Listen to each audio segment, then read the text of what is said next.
እኔ ያለሁበት ቦታ ስለማይመችኝ አንድ ጥያቄ ነበረኝ። ጥያቄ ለመውረድ እሺ፣ አይ ጥያቄ ነበር ሀብቴ። አንድ ጥያቄ ነበረኝ ጠይቄ ለመውረድ ነበር ስላልተመቸኝ ነው ያለሁበት ቦታ። ጥያቄ ነበር። አይ አንደኛ ለተኛም ስለሆነ ብዬ ነው። ጥያቄ ተቀበለኛል? ጥያቄ ምንድን ነው? እየሰማህ ነው? ጠይቅ።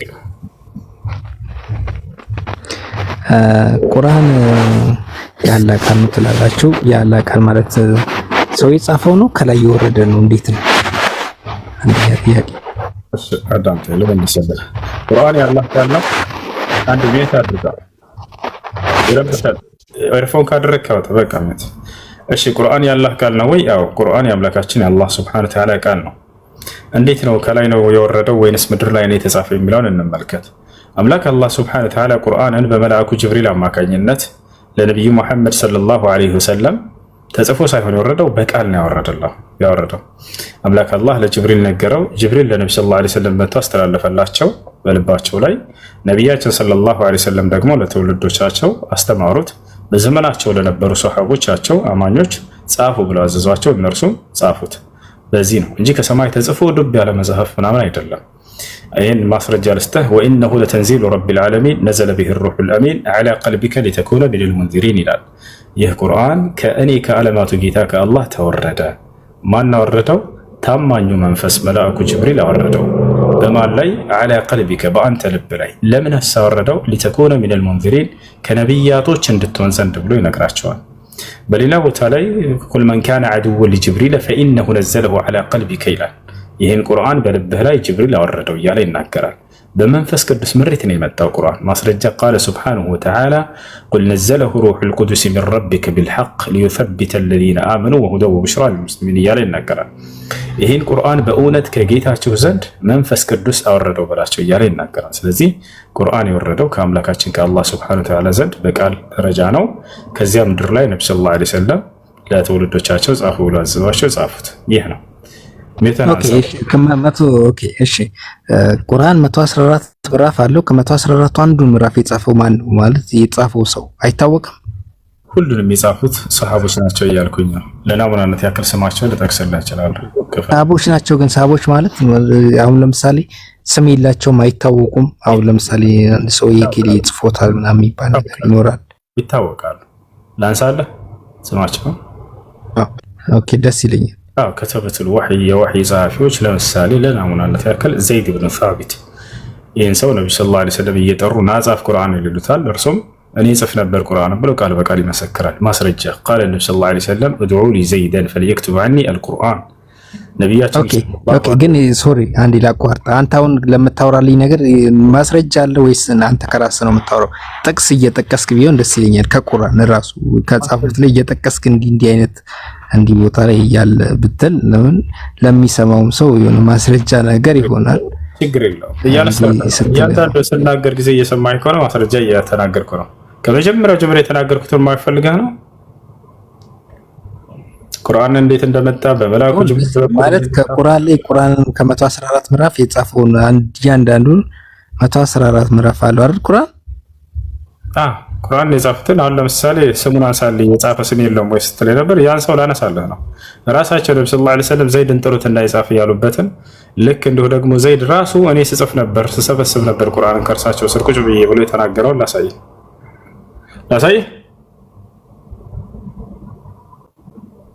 ሄሎ እየሰማኸኝ ነው? ለሚገባ ደስ ይለኛል። ለአንተም ሰዎች እኮ ትምህርት ይሆናል። እሺ ነቢያችን ሰለላሁ ዐለይሂ ወሰለም ምን አሉ? እንዲይዘው ብዬ እኮ ነው እኔም እንድሰማ ብዬ ነው እንዲይዘው ብዬ ነው ለማየት። አብሽር ችግር የለውም።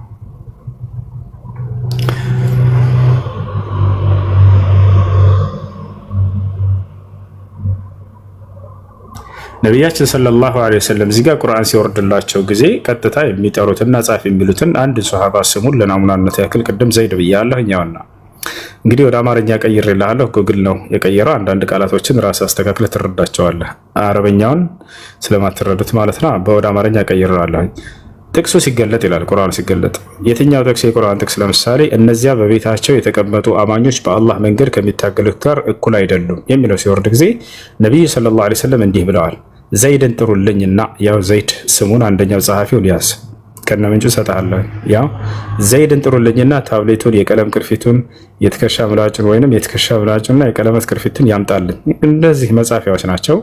ነቢያችን ሰለላሁ ዐለይሂ ወሰለም መጻፊያ ቀለምና መጻፊያውን እቃ ያምጣ ካሉ በኋላ ከዚያም ጻፍ እያሉ ያዙት ነበር። ፈልየክቱብ ዐኒ አልቁርአን ከኔ ጻፍ እያሉ ያዙ ነበር፣ ስሙን እየጠሩ ከጸሐፊዎቻቸው መካከል አንደኛው ይህ ነው። እና ይሄን ምንጩን የታገኘዋለህ ከተባለ አንዴ እዚህ ጋር ላሳየህ። ቡኻሪ ላይ ታገኘዋለህ። ቡኻሪ 4990 ያው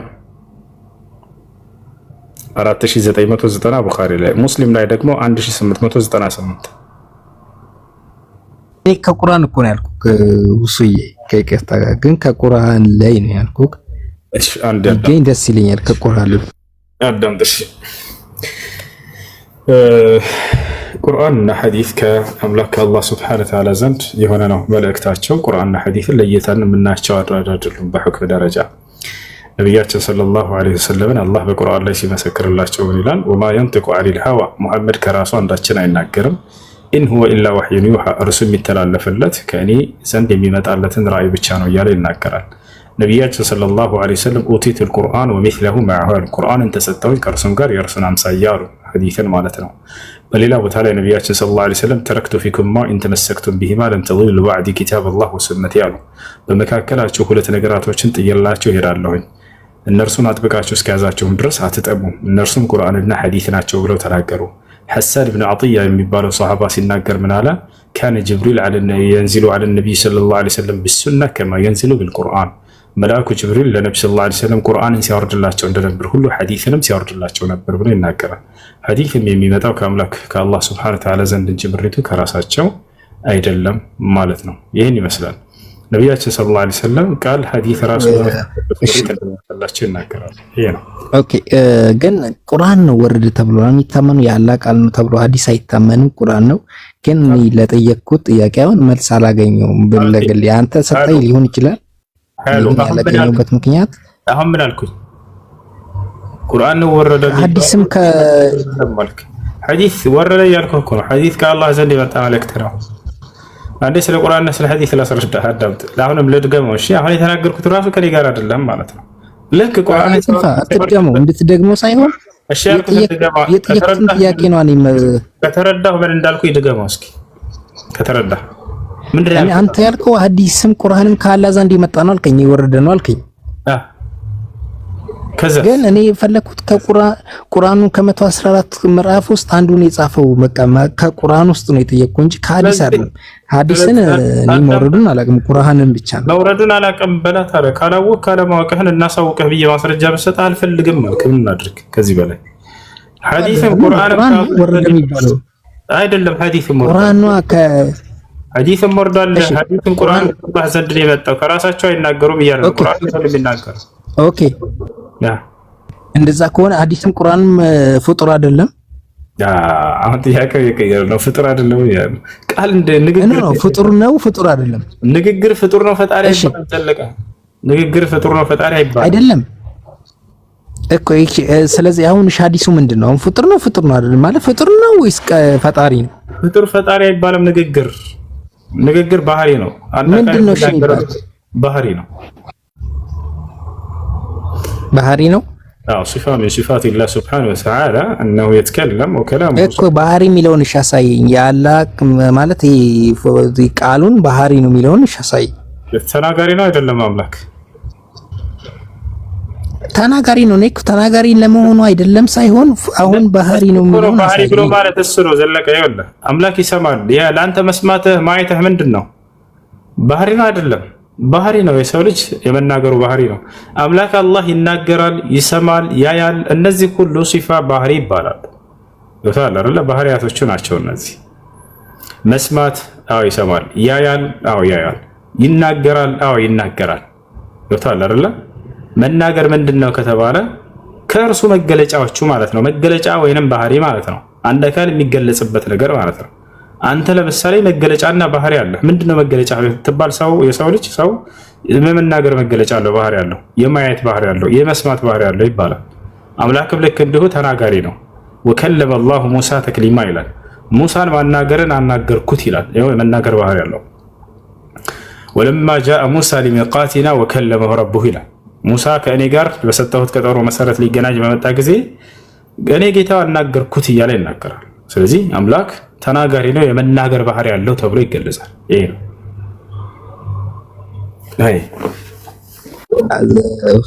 በቃ እኔም አሁን ሰዓት የለኝም። በእርግጥ አንድ ጥያቄ ይቀረኛል። አንድ ጥያቄ በጠይቄ ቦታ ደስ ይለኛል።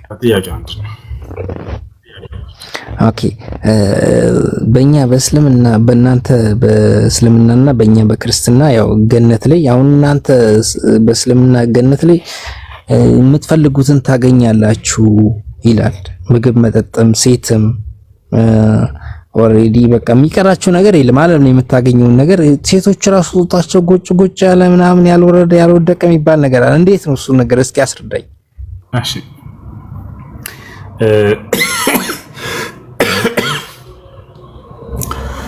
በገነት ውስጥ ባልና ሚስት ነው ሰዎች ይኖራሉ።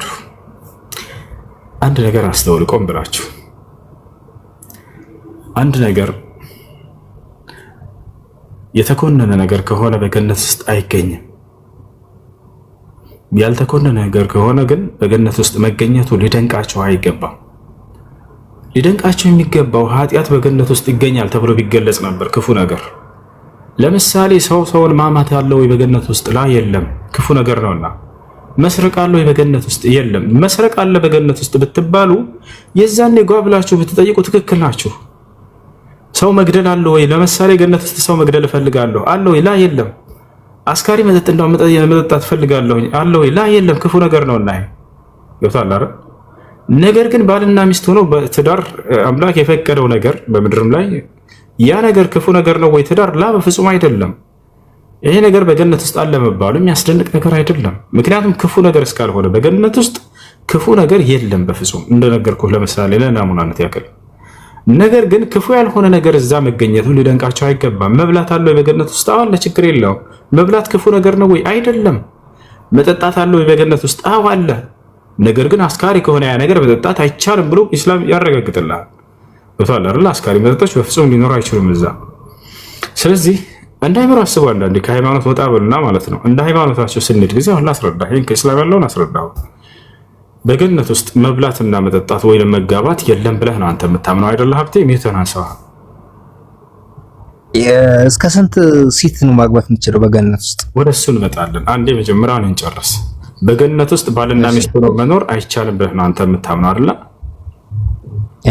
በእኔ እምነት ገነት ውስጥ ከባልና ሚስት ሆኜ ይኖራሉ ብዬ አላስበውም። ምክንያቱም ባልና ሚስት ሆኜ የሚጨርሰው ዓለማዊ ላይ ነው እንጂ ገነት ላይ ያንተ ነገር አልጠብቀውም። በጣም ጥሩ። አዳምና ሔዋን እግዚአብሔር በገነት ውስጥ እንዲኖሩ ሲያደርጋቸው ጊዜ ወንድምና እህት አድርጓቸው ነው ወይንስ ባልና ሚስት አድርጓቸው? ያላ መልስ አሎ። አዳምና ሔዋን ሲፈጠር አዳምን ሔዋን ከአዳም አጥም ከጎኑ አጥም ሲያወጣት እንግዲህ ባልና ሚስት ሆናችሁ ትኖራላችሁ የሚል ነገር የለም በእኛ አስተምሮ። በገነት ውስጥ ሲኖሩ ባልና ሚስት ሆነው ነው እንዲኖሩ ያደረጋቸው እግዚአብሔር ወይንስ ወንድምና እህት ነው? ነው እኔ አሁን እሱን ለምሳሌ እኔ አሁን አንተ የምጠይቀኝ ጥያቄ ባልና ሚስት ሆነው ወይስ ምንድነው ሳይሆን አዳምን ሔዋንን ከአዳም ከጎኑ አጥም ታወጣት ሰው ግን ገነት ውስጥ ባልና ሚስት ሆነው ሲኖሩ አልነበረም? አልኖሩም? ኖረዋል። ማስረጃ ላሳይህ መጽሐፍ ቅዱስ ላይ። ያው እቺ እየተቀነጫጨበች እናንተ ልትሆን ትችላለች። እኛ አስተማሪዎች ነው ማሳይህ። ባልና ሚስት ነበሩ ከገነት ሳይባረሩ በፊት እዛው ገነት ውስጥ ባልና ሚስት ሆነው ኖረዋል። ላሳየህ ማስረጃ ትፈልጋለህ? ችግሩ እኮ ምንድነው መሰለህ? ችግሩ መሀሏን ቆርጠ ነው የምታሳይኝ። ከመጀመሪያው ጀምረህ ታሳይ ቆርጣ አድርገህ ስታሳይ አሁን የማያውቅ ሰው እውነት ይመስለዋል። ተቆርጣ ስትታይ ገና ሳላሳይህ ለምን በመናገሩ ላይ ትፈርዳለህ? መቼ አሳየኸው? ገና ላሳየህ እኮ አልፈረድኩም ነው ሊሆን ይችላል ነው እኮ እያልኩ እሱን አሳይሃለሁ። አንደኛ፣ ሁለተኛ በገነት ውስጥ መብላት መጠጣት የለም ብለዋል ይሄ ሰው። በጣም ጥሩ። አዳምና መብላት መጠጣት ማለት አዳምና ሔዋን ከገነት አትብሉ የተባሉት አትብሉ፣ ከዚህ ከበላችሁ የሞታችሁን ሞት ትሞታላችሁ፣ አትብሉ የተባሉት ፍሬ አለ። አዳምና ሔዋን ከገነት የተባረሩት ምን አድርገው ነው? አትብሉ ከተባሉት ፍሬ በልተው። ነገር ግን ከሌሎቹ ብሉ ብሎ ፈቅዶላቸው ነበረ። ኤግዛክት ከዚህ ብሉ ከዚህ ግን ከማትበሉት ነገር የተከለከሉት ነገር አላቸው። ፈቅዷል እግዚአብሔር። ይሄ ነው የምፈልገው። ስለዚህ ክርስቲያኖች ከዚህ በኋላ መታችሁ ሙስሊሞች ፊት በገነት ውስጥ ባልና ሚስት ሆኖ መኖር አይቻልም እንዳትሉ፣ ባልና ሚስት ሆኖ እንዲኖሩ በገነት እግዚአብሔር ፈቅዷልና። ሁለተኛ በገነት ውስጥ እንዴት ይበላል እንዴት ይጠጣል እንዳትሉ፣ ምክንያቱም እግዚአብሔር ከዚህ ብሉ ከዚህ እንዳትበሉ ብሎ በገነት ውስጥ እንዲበሉ ፈቅዶላቸዋል ማለት ነው።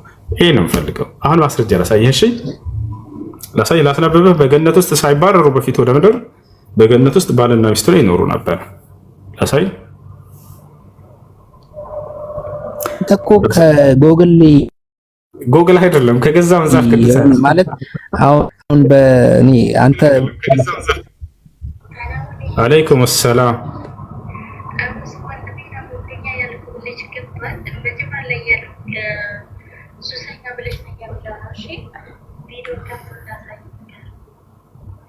እሺ ወንድሜ ገብቷል እያለች ነው። የገባለች ካለ አንድ ቁጥር ጻፍ። እሺ እሺ እሺ አንድ ብዙ ጊዜ ተናግሬያለሁ። ለማንኛውም ይሄ መማማሪያ ቦታ ነው። እርዳታ ምናምን የምትፈልጉ ሰዎች በውስጥ መታችሁ አጽፉ፣ ደስ ይለኛል። ወይም ደግሞ እዚህ ገብታችሁ እንደዚህ እናድርግ ካለ በጣም ብዙ የተቸገረ ህዝብ አለ ኢትዮጵያ ላይ። ዛሬ ለአንዱ ከተጠየቀ ነገም አንዱ ይመጣና እርዳታ ፈልጋለሁ ብሎ ይጽፋል። እኔ ደግሞ በጣም ሸም ይዤ ሰው ነኝ ልንገራችሁ። ገብቷችኋል አይደል? አይ እንደ የመከሰት አልወድም፣ ግን የትምህርት ቦታና የእርዳታ ቦታዎች ብትመርጡ በጣም የተሻለ ይመስለኛል። ያንኛውም ከላይ ያለው ልጅ መሰለኝ ተቸግሬያለሁ፣ ታምሜያለሁ፣ መታከም ፈልጋለሁ ብሎ ቱም ስትደውል ስትጽፍ ነበር ብዙ ጊዜ። መርዳት የምትችሉ ሰዎች ካላችሁ ትረዱታላችሁ። ቪዲዮን ክፈተው ወንድማችን። አሳይ፣ ሌላ ታውራ እንኳ ያሳያቸዋለሁ ክርስቲያኖች። እሺ አንድ ቪዲዮን ክፈተው። እሺ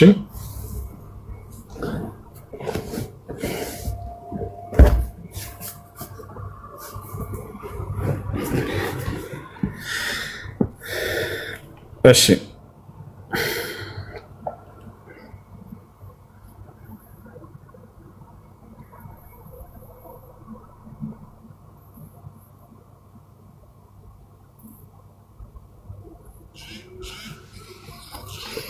እሺ በገነት ውስጥ መብላት እንዳለ እግዚአብሔር መብላትን እንደፈቀደ ላሳያችሁ ማስረጃ ያውና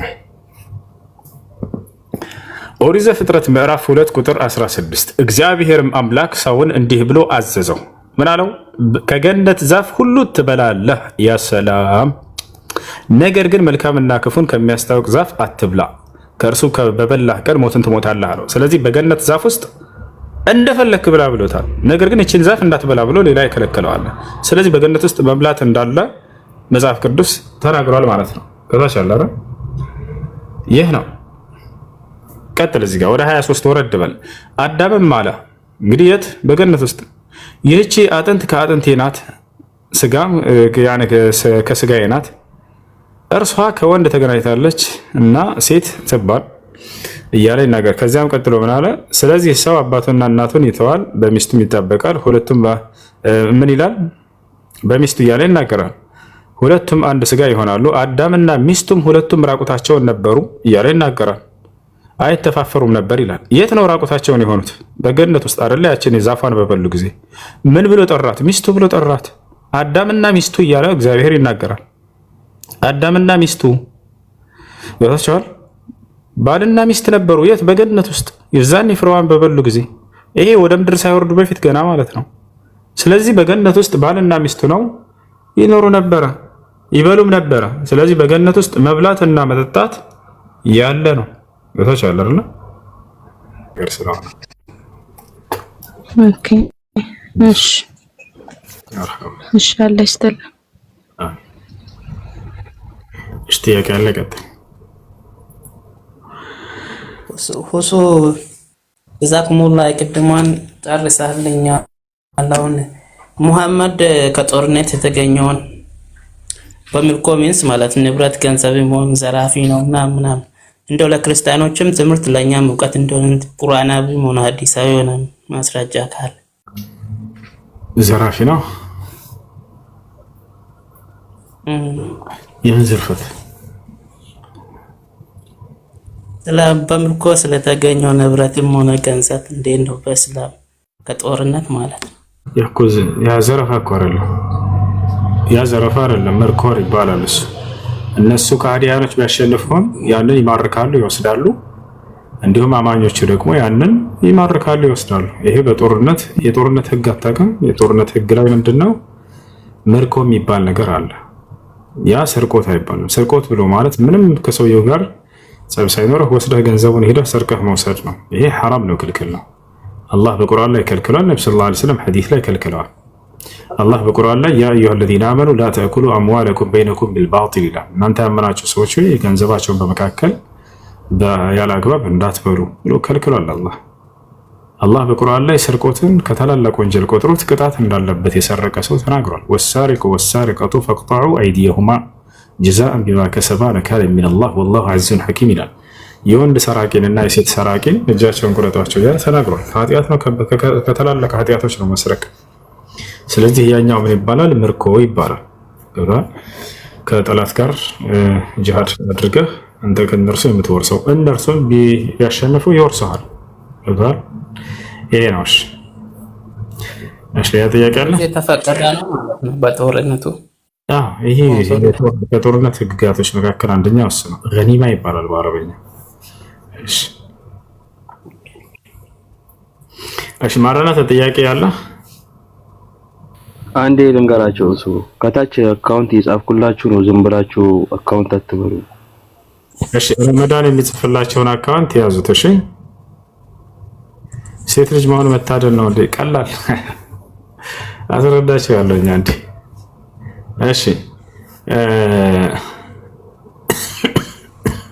እሺ ማራናት ጥያቄ ምንድን ነው? እሺ አንዴ መጨረሻ እንትን ስለ ኢየሱስ ክርስቶስ የተነገረ ትንቢት አንደኛ እንትኑን አንዴ ክላሪፋይ ላድርግልና ይሄ በአዳምና ሔዋን ባላችሁት ምግብ ይበላል አይበላም ምናምን ላይክ በዮሐንስ ራእይ ምዕራፍ 21 ላይ ምን ይላል መሰለ? አዲስ ሰማይና አዲስ ምድር ናቸው፣ ፊተኛው ሰማይና ፊተኛይቱ ምድር አልፈዋል፣ ባህርም ወደፊት የለም።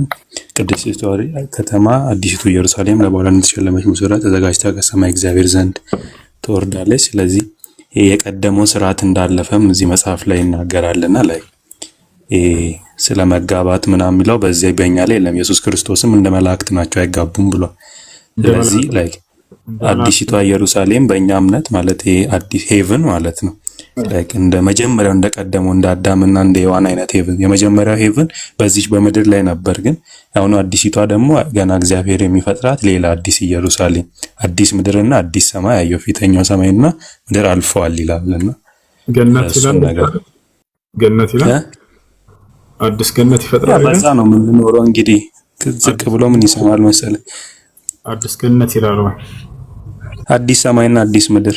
እኛ አሁን በአዲሲቱ ኢየሩሳሌም ነው የምንኖረው ማለት በእኛ እምነት። አዲስቷ ኢየሩሳሌም ማለት ነው። አዲስ ገነት ማለት ነው በእኛ።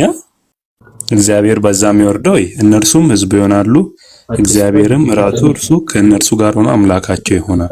አዲስቷ ኢየሩሳሌም ማለት አዲስቷ ገነት ማለት ነው። ያ የበፊቱን ገነት አይደለም ብሎ የፈታው ማን ነው?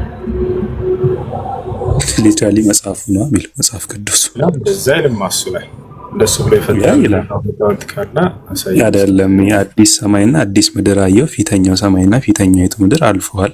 ቅድስቷ ከተማ እንዳው መስል በደንብ ካስተዋልክ ማለት ነው። አንተ ላትቀበል ትችላለህ። አዲስ ኢየሩሳሌም አለ ወደፊት የሚመጣ፣ እስከዛሬ ያለው ኢየሩሳሌም ያልፋል የሚል መልእክት እንዳለው ይሄ መጽሐፉ ይናገራል። ይሄኛው ሰማይና ምድር ያልፋል። ቆይ አንድ ጊዜ እንደዛ አይደለም እያለ ያለው አዲስቷ ኢየሩሳሌም ብሎ ይናገራል። አዲስ ኢየሩሳሌም አለ፣ ያለፈ ኢየሩሳሌም አለ። እንግዲህ ክርስቶስ ኢየሩሳሌም ስግደት በዚያ ነው ልትሰግዱ የሚገባው እያለ ይነግራቸዋል ሰዎች። ዮሐንስ ወንጌል ምዕራፍ 4 ቁጥር 19 ምናምን አካባቢ ጀምሮ ሴትዮዋ መጣችና መምህር ሆይ አንተ ነብይ እንደሆን ካያለህ አለችው አይደለ? በዛም ማሰግዱበት ጊዜ ይመጣል ብሎ ያው በሰማርያም ሆነ በዛ በኢየሩሳሌም። ስለዚህ ሌላ አዲስ ኢየሩሳሌም እንደሚመጣ ይናገራል እዚያ ላይ።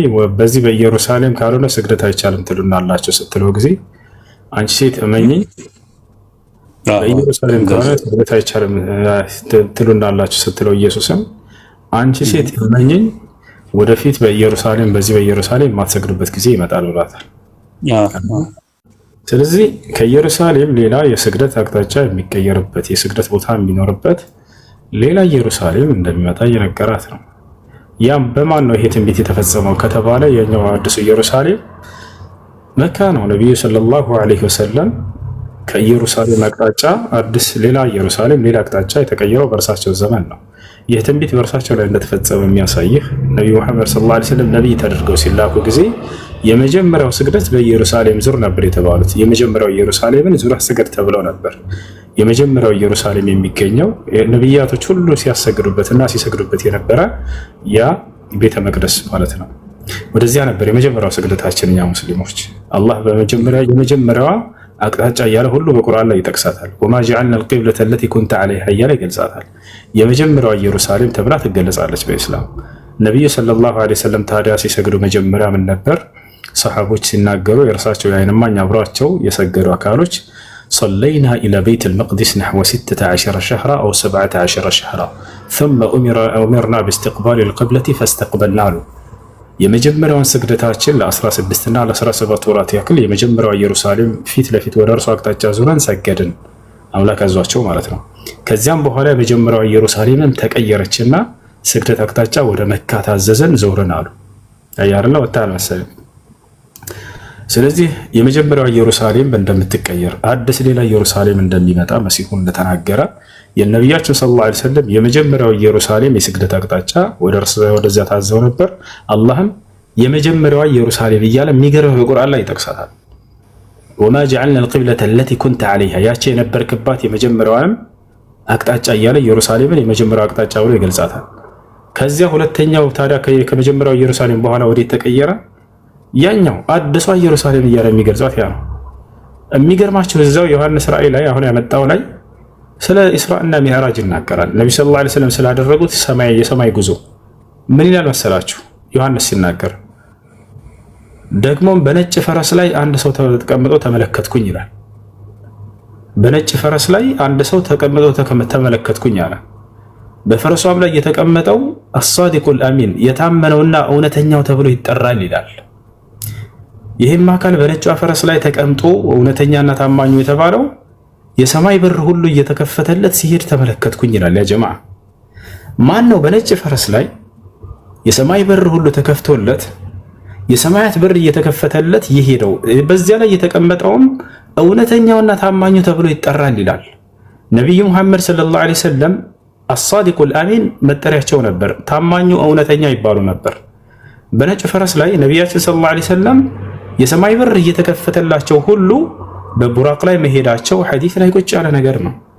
ታዲያ ይህ እንደሚሆን ዮሐንስ ተናግሮ ነበር በትንቢት ደረጃ። ደግሞም አየሁኝ አለ። ራእይ እያሳየው ነው አምላክ። የሰማይ በር ተከፍቶለት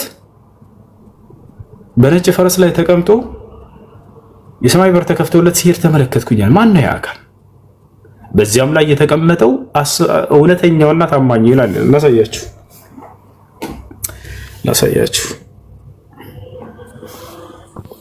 አካውንት ለምትሉ ቪዲዮ ላይ ተመልከቱ። ይኸው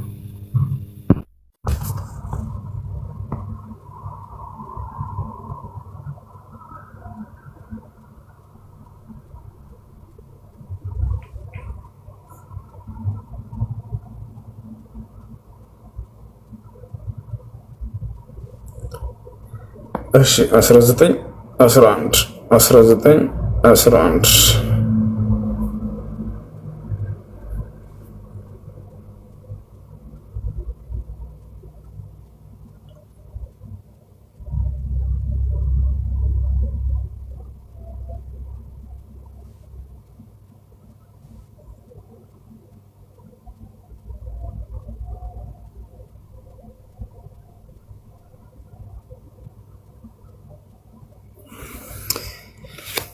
ምን ተመልከቱ ላሳያችሁ። ዮሐንስ ራእይ 19:11 ላይ ከዚያም የሰማይ በር ተከፍቶ አየሁ አለ። ከዚያም የሰማይ በር ተከፍቶ አየሁ፣ እነሆ አንድ ነጭ ፈረስ ነበር አለ። ማናት ያቺ ነጭ ፈረስ? የሰማይ በር ተከፍቶለታል። አንድ ነጭ ፈረስ ነበረ፣ በፈረሱም ላይ ታማኝና እውነተኛ የሚባል ተቀምጦ ነበር። አላሁ አክበር። ነቢዩ ሙሐመድ ሰለላሁ ዐለይሂ ወሰለም ለአንዱ መጠሪያቸው ምን እንደሆነ ታውቃላችሁ? ታማኝና እውነተኛው ተብለው ይጠሩ ነበር። በፈረሱ ላይ አንድ ታማኝና እውነተኛ የተባለ ተቀምጦ ነበር። ምን ተደርጎለታል? የሰማይ በር ሁሉ ተከፍቶለታል። እርሱም በጽድቅ ይፈርዳል ይዋጋልም አለ። በጽድቅ ይፈርዳል። አምላክ በሰጣቸው ህግና ስርዓት ወአን ይሕኩም በይነሁም ቢማ አንዘለላህ ይላቸዋል። አላህ ሙሐመድ ሆይ በሰዎች መካከል ፍረድ ብሎ ቃልን ሰጥቷቸዋል። ይዋጋልም አለ። ለኢየሱስ ነው እንዳትሉ፣ ኢየሱስ አይዋጋም። ነቢዩ ሰለላሁ ዐለይሂ ወሰለም ተዋግተዋል። ትንቢቱ በእርሳቸው ላይ ተፈጽሟል። ይዋጉ ነበረ ከጠላት ጋር ይላቻል። ስለዚህ ምን ይላል? የሰማይ በር ተከፍቶላቸው ነቢያችን ሰለላሁ ዐለይሂ ወሰለም በነጭ ፈረስ ሂደዋል። ኢየሱስ ክርስቶስ እስከተባለ ላ ኢየሱስ ክርስቶስ በአህያ ላይ ነው የሄደው። አህያ ዘብቶ ነው የሄደው። መጽሐፍ ቅዱስ ላይ ማስረጃ አሳያቸዋለሁ። ፈረስን ዘብቶ አልሄደም፣ አህያ ነው ዘብቶ ሄደው። ለዚያም በሰማይ በር ተከፍቶለት ሳይሆን በምድር ላይ ነው የሄደው። በምድር ላይ ነው የሄደው።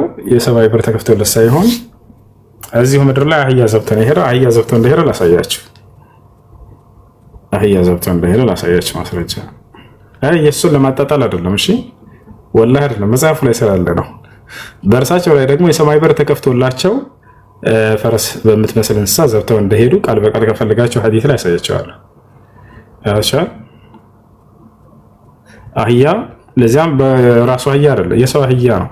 ከይቅርታ ጋር ለቃሉ ይቅርታ አህያ ኢየሱስ ክርስቶስ ሐዋርያቶችን የሰው አህያ ሂዱና አምጡ ብሏቸው፣ ሂዱና የሆነች አህያ ታስራ ታገኛላችሁ አላቸው። ሐዋርያቶችን ፈታችሁ አምጡ አላቸው። ባለቤቱ ከጠየቃችሁ ለምን ካላችሁ ጌታ ይፈልጋታል ብላችሁ ንገሩ አላቸው። እንግዲህ ጌታ የተባለው ኢየሱስ ክርስቶስ በመደረግ ያገኘው ጌትነት የሹመት ጌትነት ነው። ጌታ ሾመኝ እያለ አምላኩ እንደሾመ ሁሉ ይናገራል። ልክ ዮሴፍ ጌታ ተብሏል፣ አብርሃም ጌታ ተብሏል፣ ሙሴ ጌታ ተብሏል። አሁን እዚያ ጋር ሳይሆን ጥያቄያችን የሰው አህያ ማለት ነው። የሰው አህያ ፈታቸው አምጡ አላቸው። ያንን አመጡ። በሌላኛው ዘገባ ላይ አህያና ውርንጭላ አስመጣና ተቀመጠባቸው ይላል። አንደኛው ደግሞ አይ አህያ ነው ያመጣው ይላል። ሌላኛው ደግሞ አይ ውርንጭላ ናት ይላል። ይጋጫል እርስ በራሱ። የሚገርማቸው አንደኛው ላይ አህያው ላይ ተቀመጠበት ይላል፣ ሌላኛው ላይ አይ አህያውና ውርንጭላው ላይ ተቀምጦባቸዋል ይላል። ሁለቱም ላይ እንዴት ነው አህያውና ውርንጭላው ላይ ተቀመጠ ሊባል የሚችለው? አንድ እግሩ አንደኛው ላይ አንድ እግሩ አንደኛው ላይ አድርጎ ነው ወይንስ እንዴት ነው? ወይንስ አህያና አህያዋ ተደራርበው በእነሱ ላይ ነው የተቀመጠባቸው? ከይፍ ያኔ ሁለቱንም አመጡበት ተቀመጠባቸው ይላል። እንዴት? አንደኛው ላይ ደግሞ አይ አህያ ነው ያመጣለትና የተቀመጠበት ይላል፣ ሌላኛው ላይ ውርንጭላ ናት ይላል። እርስ በራሱ የሚጋጭ አንዴ ላሳያችሁ ቃሉን ሁሉ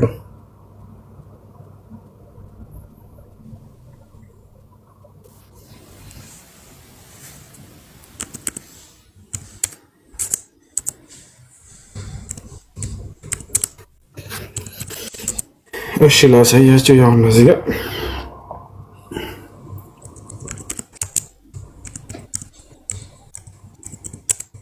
ከመጀመሪያ ጀምሬ ላሳያችሁ ከመጀመሪያ። እሺ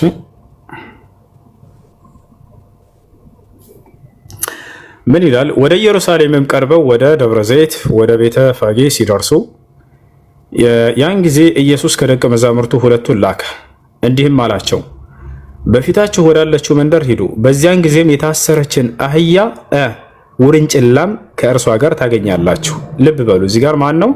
ማቴዎስ ላይ ነው እንዳትረሱ። ማቴዎስ ወንጌል ላይ ምን ይላል? አህያና ውርንጭላ ታገኛላችሁ ነው ያላቸው። አህያም ውርንጭላም ከእርሷ ጋር ታገኛላችሁ፣ ፈታችሁ አምጡልኝ። ማንም አንዳች ቢላችሁ ለጌታ ያስፈልጉታል በሉ። አምላክ አህያ ያስፈልገኛል እያለ ማለት ነው። ተመልከቱ፣ ለጌታ ያስፈልጉታል በሉ። አምላክ ነው ብለው ያስባሉና እነሱ ወዲያውም ይሰዳቸዋል። ለጽዮን ልጅ እነሆ ንጉሥሽ የዋህ ሆኖ በአህያ ላይ እና በአህያይቱ ግልገል በውርንጭላይቱ ላይ ተቀምጦ ወደ አንቺ ይመጣል በሏት ተብሎ በነቢይት የተነገረው ይፈጸም ዘንድ ይህ ሆነ ይላል። በምንና በምን ላይ?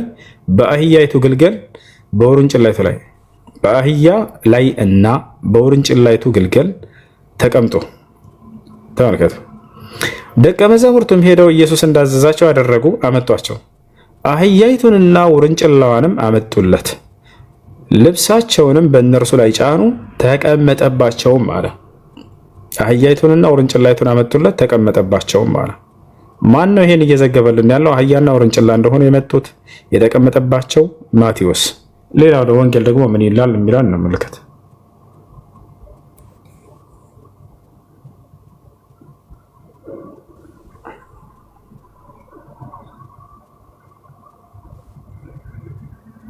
ማቴዎስን አይተናል አይደለ? አሁን ደግሞ ማርቆስ 11 ጀምረን እንመልከት። ማርቆስ ደግሞ ምን ይለናል ስለዚህ ታሪክ? ወደ ኢየሩሳሌምም ከደብረ ዘይት አጠገብ ወዳሉት ወደ ቤተፋጌና ወደ ቢታንያ በቀረቡ ጊዜ ከደቀ መዛሙርቱ ሁለቱን ላከ። ምን አላቸው?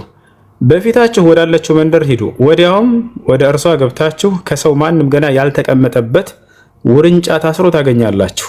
አህያ አይታለች፣ ወፍ ምንን ታገኛላችሁ አላቸው። ደግሞ ማርቆስ ውርንጫ ነው አለ። እዚያኛው ላይ ምን አለ? ውርንጫና አህያ ናቸው አለ። ውርንጫ ታገኛላችሁ አላቸው። ፈታችሁም አምጦልኝ አላቸው። ማንም ስለምን እንዲህ ታደርጋላችሁ ቢላችሁ ለጌታ ያስፈልገዋል በሉ፣ ወዲያውም ደግሞ ወደዚህ ይሰደዋል አላቸው። ሄደውም ውርንጫውንም በመንገድ መተላለፊያ በደጆች ታስሮ አገኙት፣ ፈቱትም። በዚያም ከቆሙት አንዳንዶቹ ውርንጫውን የምትፈቱት ምን ልታደርጉት ነው አሏቸው። እነርሱም ኢየሱስ እንዳዘዘ አሏቸው። ተዋቸውም። ውርንጫውንም ወደ ኢየሱስ አመጡት፣ ልብሳቸውንም በላዩ ላይ ጣሉ፣ ተቀመጠበትም አለ። ተቀመጠበት። ምን ውርንጫና ያኛው ምን አለ? አህያና ውርንጭላ ናቸው፣ ሁለቱም ላይ ተቀምጦባቸዋል እያለ ተናገረ ማለት ነው። ማን ይሄን ያለው? ማርቆስ ማለት ነው። እሺ ሉቃስስ ምን አለ? ሉቃስ ምን እንዳለ ደግሞ እንመልከት።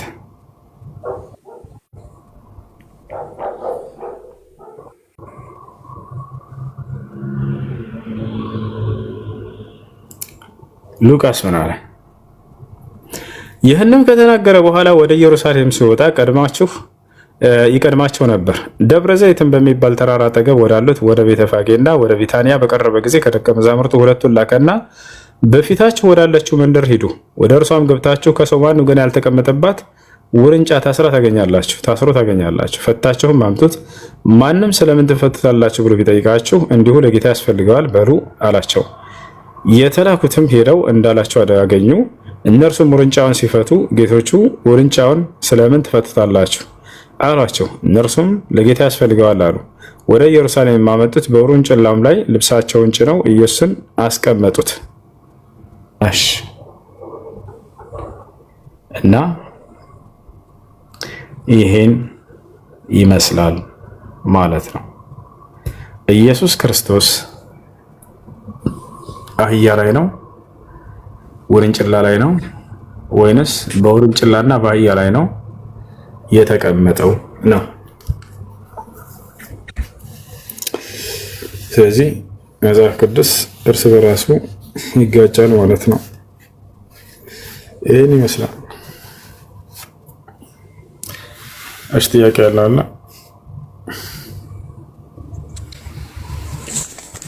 ይቅርታ ስልኬ ዘግቶብኝ ነው። መሐመድ ይፈርዳል ምናምን ስትል ነው ያየሁትና ያ ኮምፕሊትሊ ገት እንደሆነ ፎልስ ላድርግ።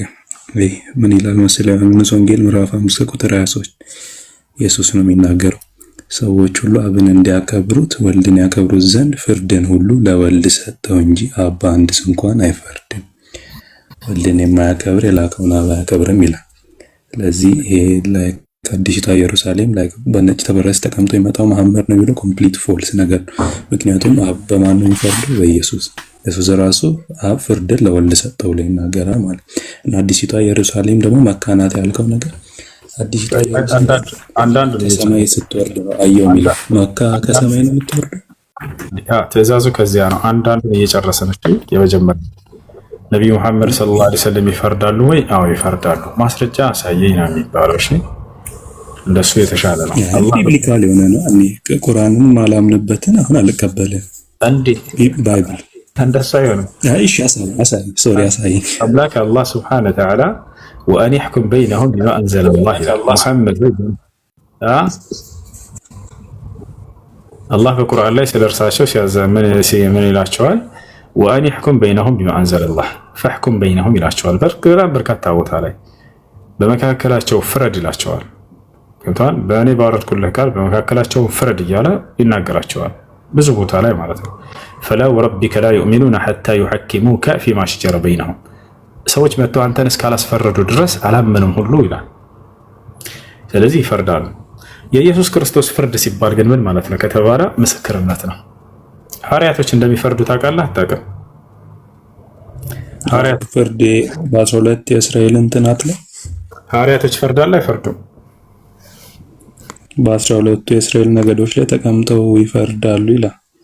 ስለዚህ ሐዋርያት ማን ወደ እንትን እንደሚገባ ዋን ወደ ሲኦልና ዋን ወደ ገሃነም እንደሚገባ አይደለም። ቆይ አንዴ እሱ ፍርድ አልቲሜት ጀጁ ኢየሱስ ነው ማለት በአብ ለልጁ እኮ ሰጥቶታል። ክሊርሊ ባይብል ይላል። አንዴ ወደ እሱ እንሄዳለን። ሐዋርያቶች ይፈርዳሉ ወይስ አይፈርዱም ነው? በሰዎች ላይ ይፈርዳሉ አይፈርዱም? ሐዋርያቶች እንደ ዊትነስ ይቀመጣሉ እንጂ ፍርድ እንዲህ አንተ ገነት አንተ ገሃነም አይፈርዱም። እንደዛ ሐዋርያቶች ይፈርዳሉ። ፍርዳቸውን በምድር ላይ ነው ወይንስ በመንግስተ ሰማያት ላይ? በምድር ላይ ነው። በመንግስተ ሰማያት ላይ ነው።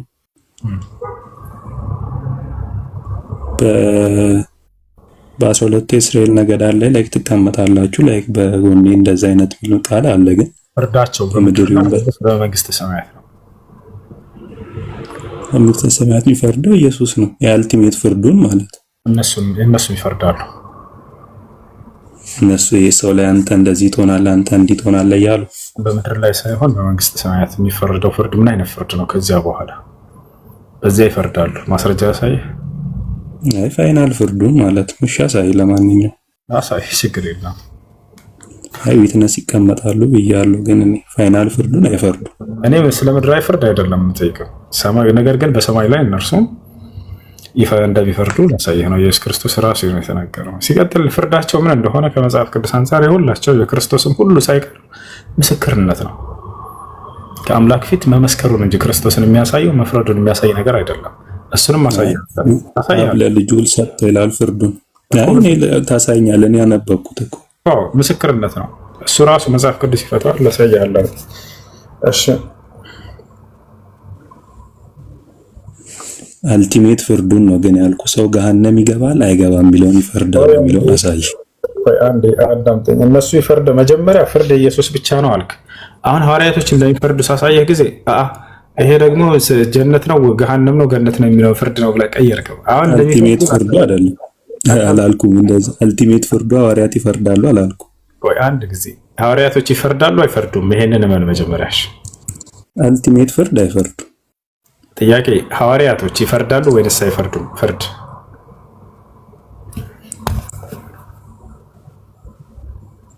እንደ ዊትነስ ሊቀመጡ ይችላሉ። ስለዚህ ሐዋርያቶች ይፈርዳሉ። ማቴዎስ ምዕራፍ 9 ከ19 ቁጥር 25 ላይ 28 ላይ ተከትላችሁኛል። በ12ቱ የእስራኤል ነገዳት ላይ በፍርዳቸው በምድር ነው ወይስ በመንግስተ ሰማያት ላይ ነው?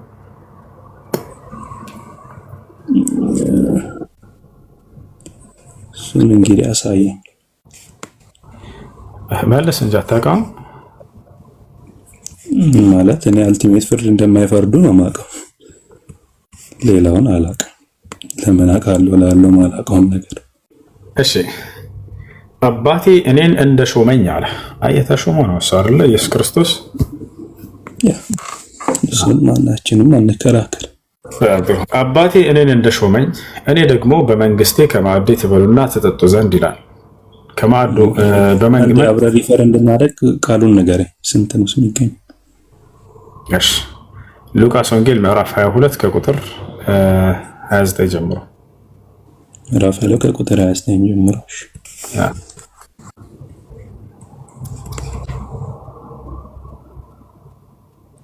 እሺ አባቴ እኔን እንደሾመኝ እኔ ደግሞ በመንግስቴ ከማዕድ ትበሉና ትጠጡ ዘንድ ይላል። መንግስቱ የት ነው? ምድራዊ ነው ወይንስ የክርስቶስ ምድር በሰማይ ነው?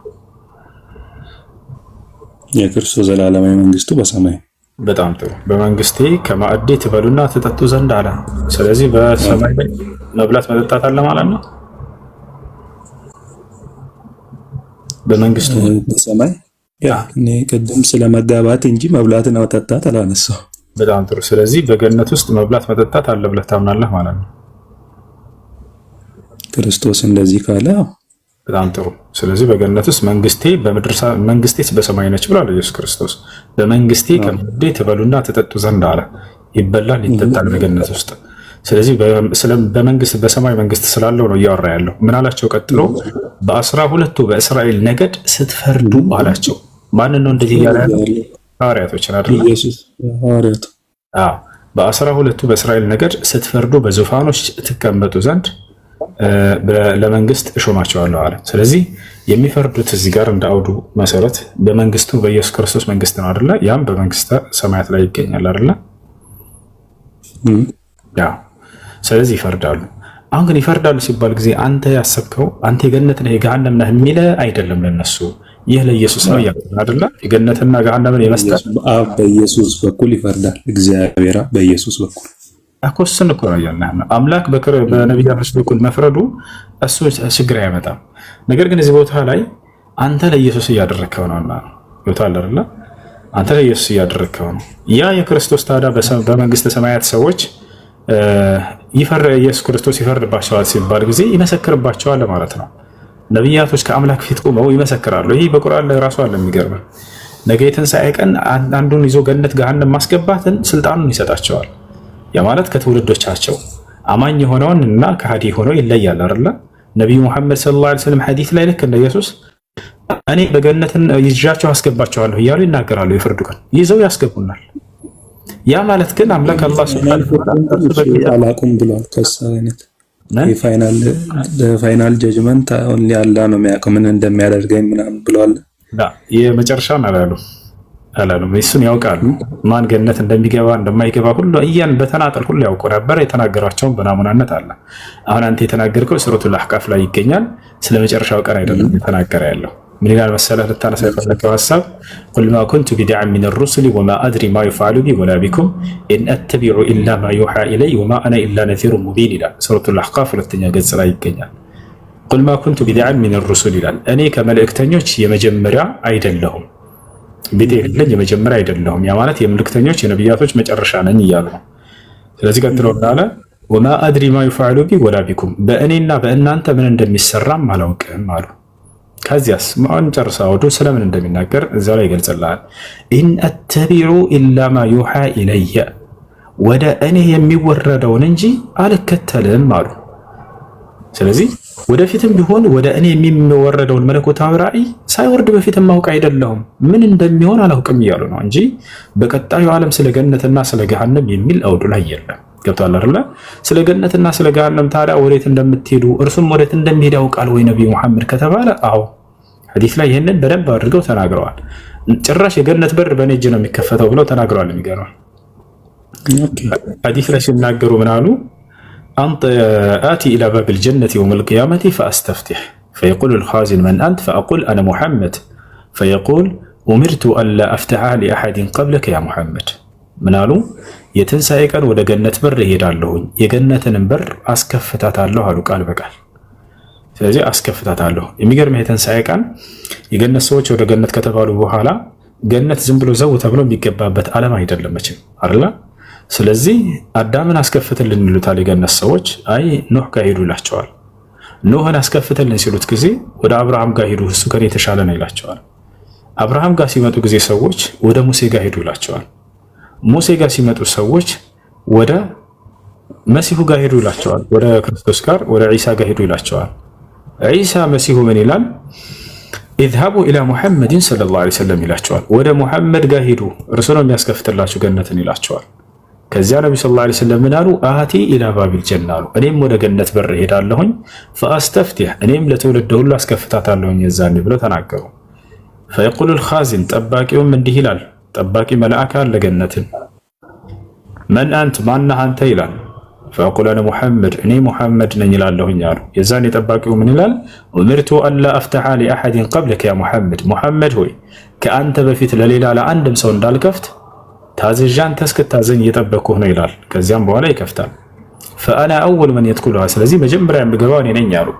ስለኛ አስተናግረዋል ወይ? ስለ ራሳቸው ይህን ያክል ከተናገሩ ከተባለ አዎ፣ ስለኛ ሲናገሩ ነብዩ ሰለላሁ ዐለይሂ ወሰለም የሚገርምህ መጽሐፍ ቅዱስን ታውቃለህ? ክርስቶስ ወደ ገነት የሚገቡ ሰዎችን ከተናገረ በኋላ ነገር ግን ኋለኞቹ ፊተኞች ይሆናሉ ብሏል አይደል?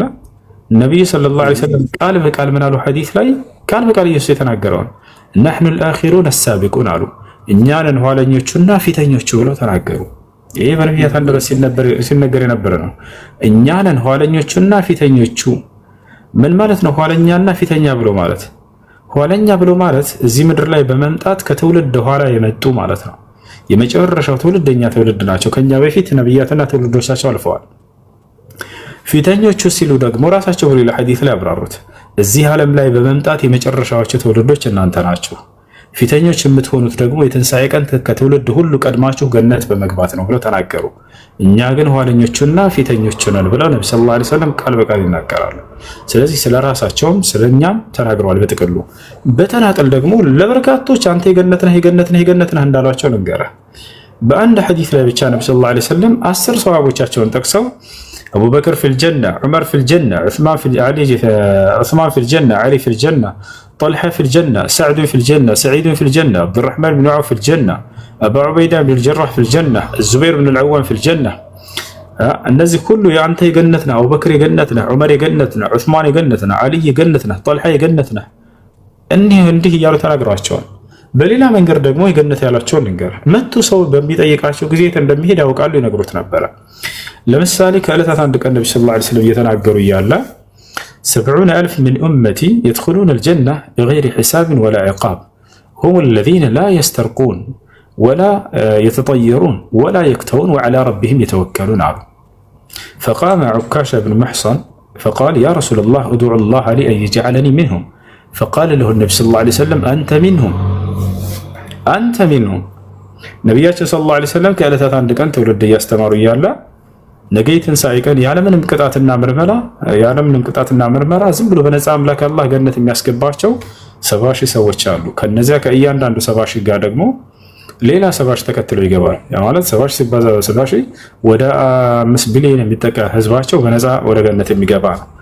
ይህን ሲናገሩ ጊዜ አንደኛው ተነሳና ከሰሃቦቻቸው መካከል ዑካሻ የሚባል ያ ረሱላህ ኡድዑ ላህ ሊ አን የጅዐለኒ ሚንሁም አላቸው። አንቱ የአላህ መልእክተኛ ሆይ አላህ ከነዚያ ሰዎች እንዲያደርገኝ ይጸልዩልኝ አላቸው። ወዲያው ሳይቆይ ምን አሉት?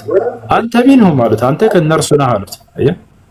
ማን ወደ ገነት እንደሚሄድ ቆሞ በሚጠይቃቸው ጊዜ ይነግሩት ነበር። ስለዚህ ስለ ራሱም ሆነ ስለ ሌሎቹ ስለ ትውልዱ አያውቅም የሚሏቸው ሁሉ ውሸት ነው። በደንብ አድርገው ስለ ራሳቸው ስለ ትውልዳቸው በጅምላም በተናጠልም የተናገሯቸው ነፋሉ። አይሻን ሲናገሩ አንቲ ዘውጀቲ ፊ ዱንያ ወልአኺራ አሏት። በዱንያም በአኺራም የኔ ባለቤት ነሽ ብለው ነገሯት። ሐታ ማርያም ወዴት እንደምትሄድ ነብዩ ሰለላሁ ዐለይሂ ወሰለም ሲናገሩ ያውቃሉ። ስላለፉትም ሁሉ ትውልዶች ያውቁ ነበር ስለሚመጣው። ይሄም በራሳቸው ሳይሆን አምላክን ያሳውቃቸው። ነብዩ ሰለላሁ ዐለይሂ ወሰለም ስላለፉት ትውልዶች ገነት የሚገቡ ከሴቶች መካከል የገለጻቸው አሉ። ነቢያችን ሰለላሁ ዐለይሂ ወሰለም ሲናገሩ አፍضل نساء اهل الجنه 4 وهم مريم وآسيا وفاطمه وخديجه አሉ። የገነት ታላላቅ ሴቶች 4 ናቸው አሉ። ለናሙናነት ያክል ከነዚያ መካከል አንዷ ማለች ማርያም የመሲሁ እናት ብለው ተናገሩ። የመሲሁ እናት ማርያም የገነት ነች ብቻ ሳይሆን ነብዩ ሰለላሁ ዐለይሂ ወሰለም ያሉት የገነት ታላቅ ሴት ነች ብለው ገልጸዋታል። አሲያ ብንት ሙዛሂም ከዛሊክ ልክ እንዲሁ ፋጢማ፣ ኸዲጃ እነዚህ ከሴቶች የገነት የተባሉ ናቸው። እና ነቢያችን ሰለላሁ ዐለይሂ ወሰለም ስለ ራሳቸውም ሆነ ስለ ትውልዳቸው በደንብ አድርገው ያውቃሉ። ያንን ተናግረዋል። እዚያ ጋር ቅድም ያነሳ አንቀጽ ላይ እየተናገረ ያለው ለምድር ላይ ስለሚሆነው መለኮታዊ ራእይ ሳይወርድ በፊት እኔ እንዴት ላውቅ እችላለሁኝ? እኔ እንደቀደሙት ነብያት አንድ ነብይ ነኝ፣ የመጨረሻ ነብይ ነኝ፣ የመጀመሪያው አይደለሁም። እና ወደ በእኔና በእናንተ ምን እንደሚሰራ አላውቅም የሚወረድልኝን ከመከተል በስተቀር እኔ ግልጽ አስጠንቃቂ እንጂ ሌላ አይደለሁም ለእናንተ እያሏቸው ነው። ስለዚህ እንዳውዱ ሄደን ስናይ ጊዜ ስለሚወረደው ራእይ ሳይወርድ በፊት ቀድመው አያውቁም ነው። አዎ አንድ ነብይ መለኮታዊ ራእይ ሳይወረድለት በፊት ሊያውቅ አይችልም። ልክ ሲወረድለት ጊዜ ነው ያን ሊያውቅ የሚችለው እንጂ ስለቀጣይ ዓለም የሚያወራ አይደለም። እሺ ለዚህ ስለ አብራራልኝ ደስ ብሎኛል። በቃ ላስት ነኝ ልተኛውን ስለ ኢየሱስ ክርስቶስ የተተነበየው አንድ ላሳይ እና ላይ ከእናንተ ፐርስፔክቲቭ ይሄን ምን እንደምትሉ ተነግሩኛል። ሌላ ትንቢቶችን ላሳይ። አንተ እንደው እውነትን የምትፈልግ ልጅ ስለሆንክ ኢየሱስ ክርስቶስ ከተናገራቸው ስለ ነብዩ ሰለላሁ ዐለይሂ ወሰለም አይ እኔ እውነትን የምፈልግ ሰው እውነትን ያገኘው ሰው ነኝ። አንዴ ላንብብልህ እኮ ያድርግ። እሺ እውነትን ብታገኝ ኑሮ ክርስትና ላይ አትቆይም። የምሬ ነው። እንዴት እንደሆነ አላሰረም። እውነት ማለት ክርስቶስ አያወራም ማለት ነው። እግዚአብሔር በነብዩ መሐመድ ላይ ማውራት አቆሟል። እኔ እግዚአብሔርን ነው ላይክ አንድ ጉዳይ በአንድ ነጥብ ብቻ ላሳየህ፣ ክርስትና ስህተት እንደሆነ እንድትረዳ ዘንድ ላስረዳ ትፈልጋለህ? በአንድ ጥያቄ ብቻ ነው። አትፈልግም? ካልፈለግሽ እሺ ታይቀኝ ችግር የለም። እሺ ክርስትና ብሎ ማለት እንግዲህ ኢየሱስ ክርስቶስን እንደ አምላክ አድርጎ መያዝና እርሱን ማምለክ፣ ይሄ ክርስትና የእምነት መሰረት ነው አይደል? ኢየሱስ ክርስቶስን ብቻ አይደለም እና ከሱ ውጭ ሌላ የምታውቀው አይ ትሪኒቲ ኮንሰፕት ታውቃለህ አንተ መቼስ የተማርክ ነህ ብዬ አስባለሁ። ይሄን ሁሉ ስለ መጽሐፍ ቅዱስ አውቀህ ስለ ስላሴ ኮንሰፕት ይገባል ብዬ አስባለሁ። እሺ ስላሴ ማለት ክርስትና ማለት ምን ማለት ነው? እስኪ አንተ ግለጸው እስኪ። ክርስትና ማለት ክርስቶስን መምሰል ማለት። ክርስቶስን መምሰል ወይንስ ክርስቶስን ማምለክ? የክርስቶስ ደቀ መዝሙር መሆን ማለት ነው። ክርስቶስ ደቀ መዝሙር ስንሆን ደግሞ እግዚአብሔር አብ እናመልካለን፣ ክርስቶስን እናመልካለን፣ መንፈስ ቅዱስን እናመልካለን። ኦኬ ስለዚህ ክርስቶስ አምልኩኝ ብሎ ያስተማረበት ቦታ አለ በላይክ እዚህ ምድር ላይ ያለ ክርስቶስ ሲያስተምር ጊዜ ክርስቶስን ማምለክ የእምነቱ መሰረት ከሆነ የእምነት መሰረቶችን መቼም ጥሏቸው አልሄደም። ዝም ብሎ ሳይናገራቸው ክርስቶስ መሰረት በክርስቶስ ማመን ነው። ክርስቶስ እኔን አምልኩኝ ብሎ ተናግሯል። ግን አምላክ እንደሆነ ክሌም አድርጓል። እኔን አምልኩኝ ያላለበትም ምክንያት ላሳይ አላለም። ግን ምክንያቱን ልትነግረን ነው አይደል?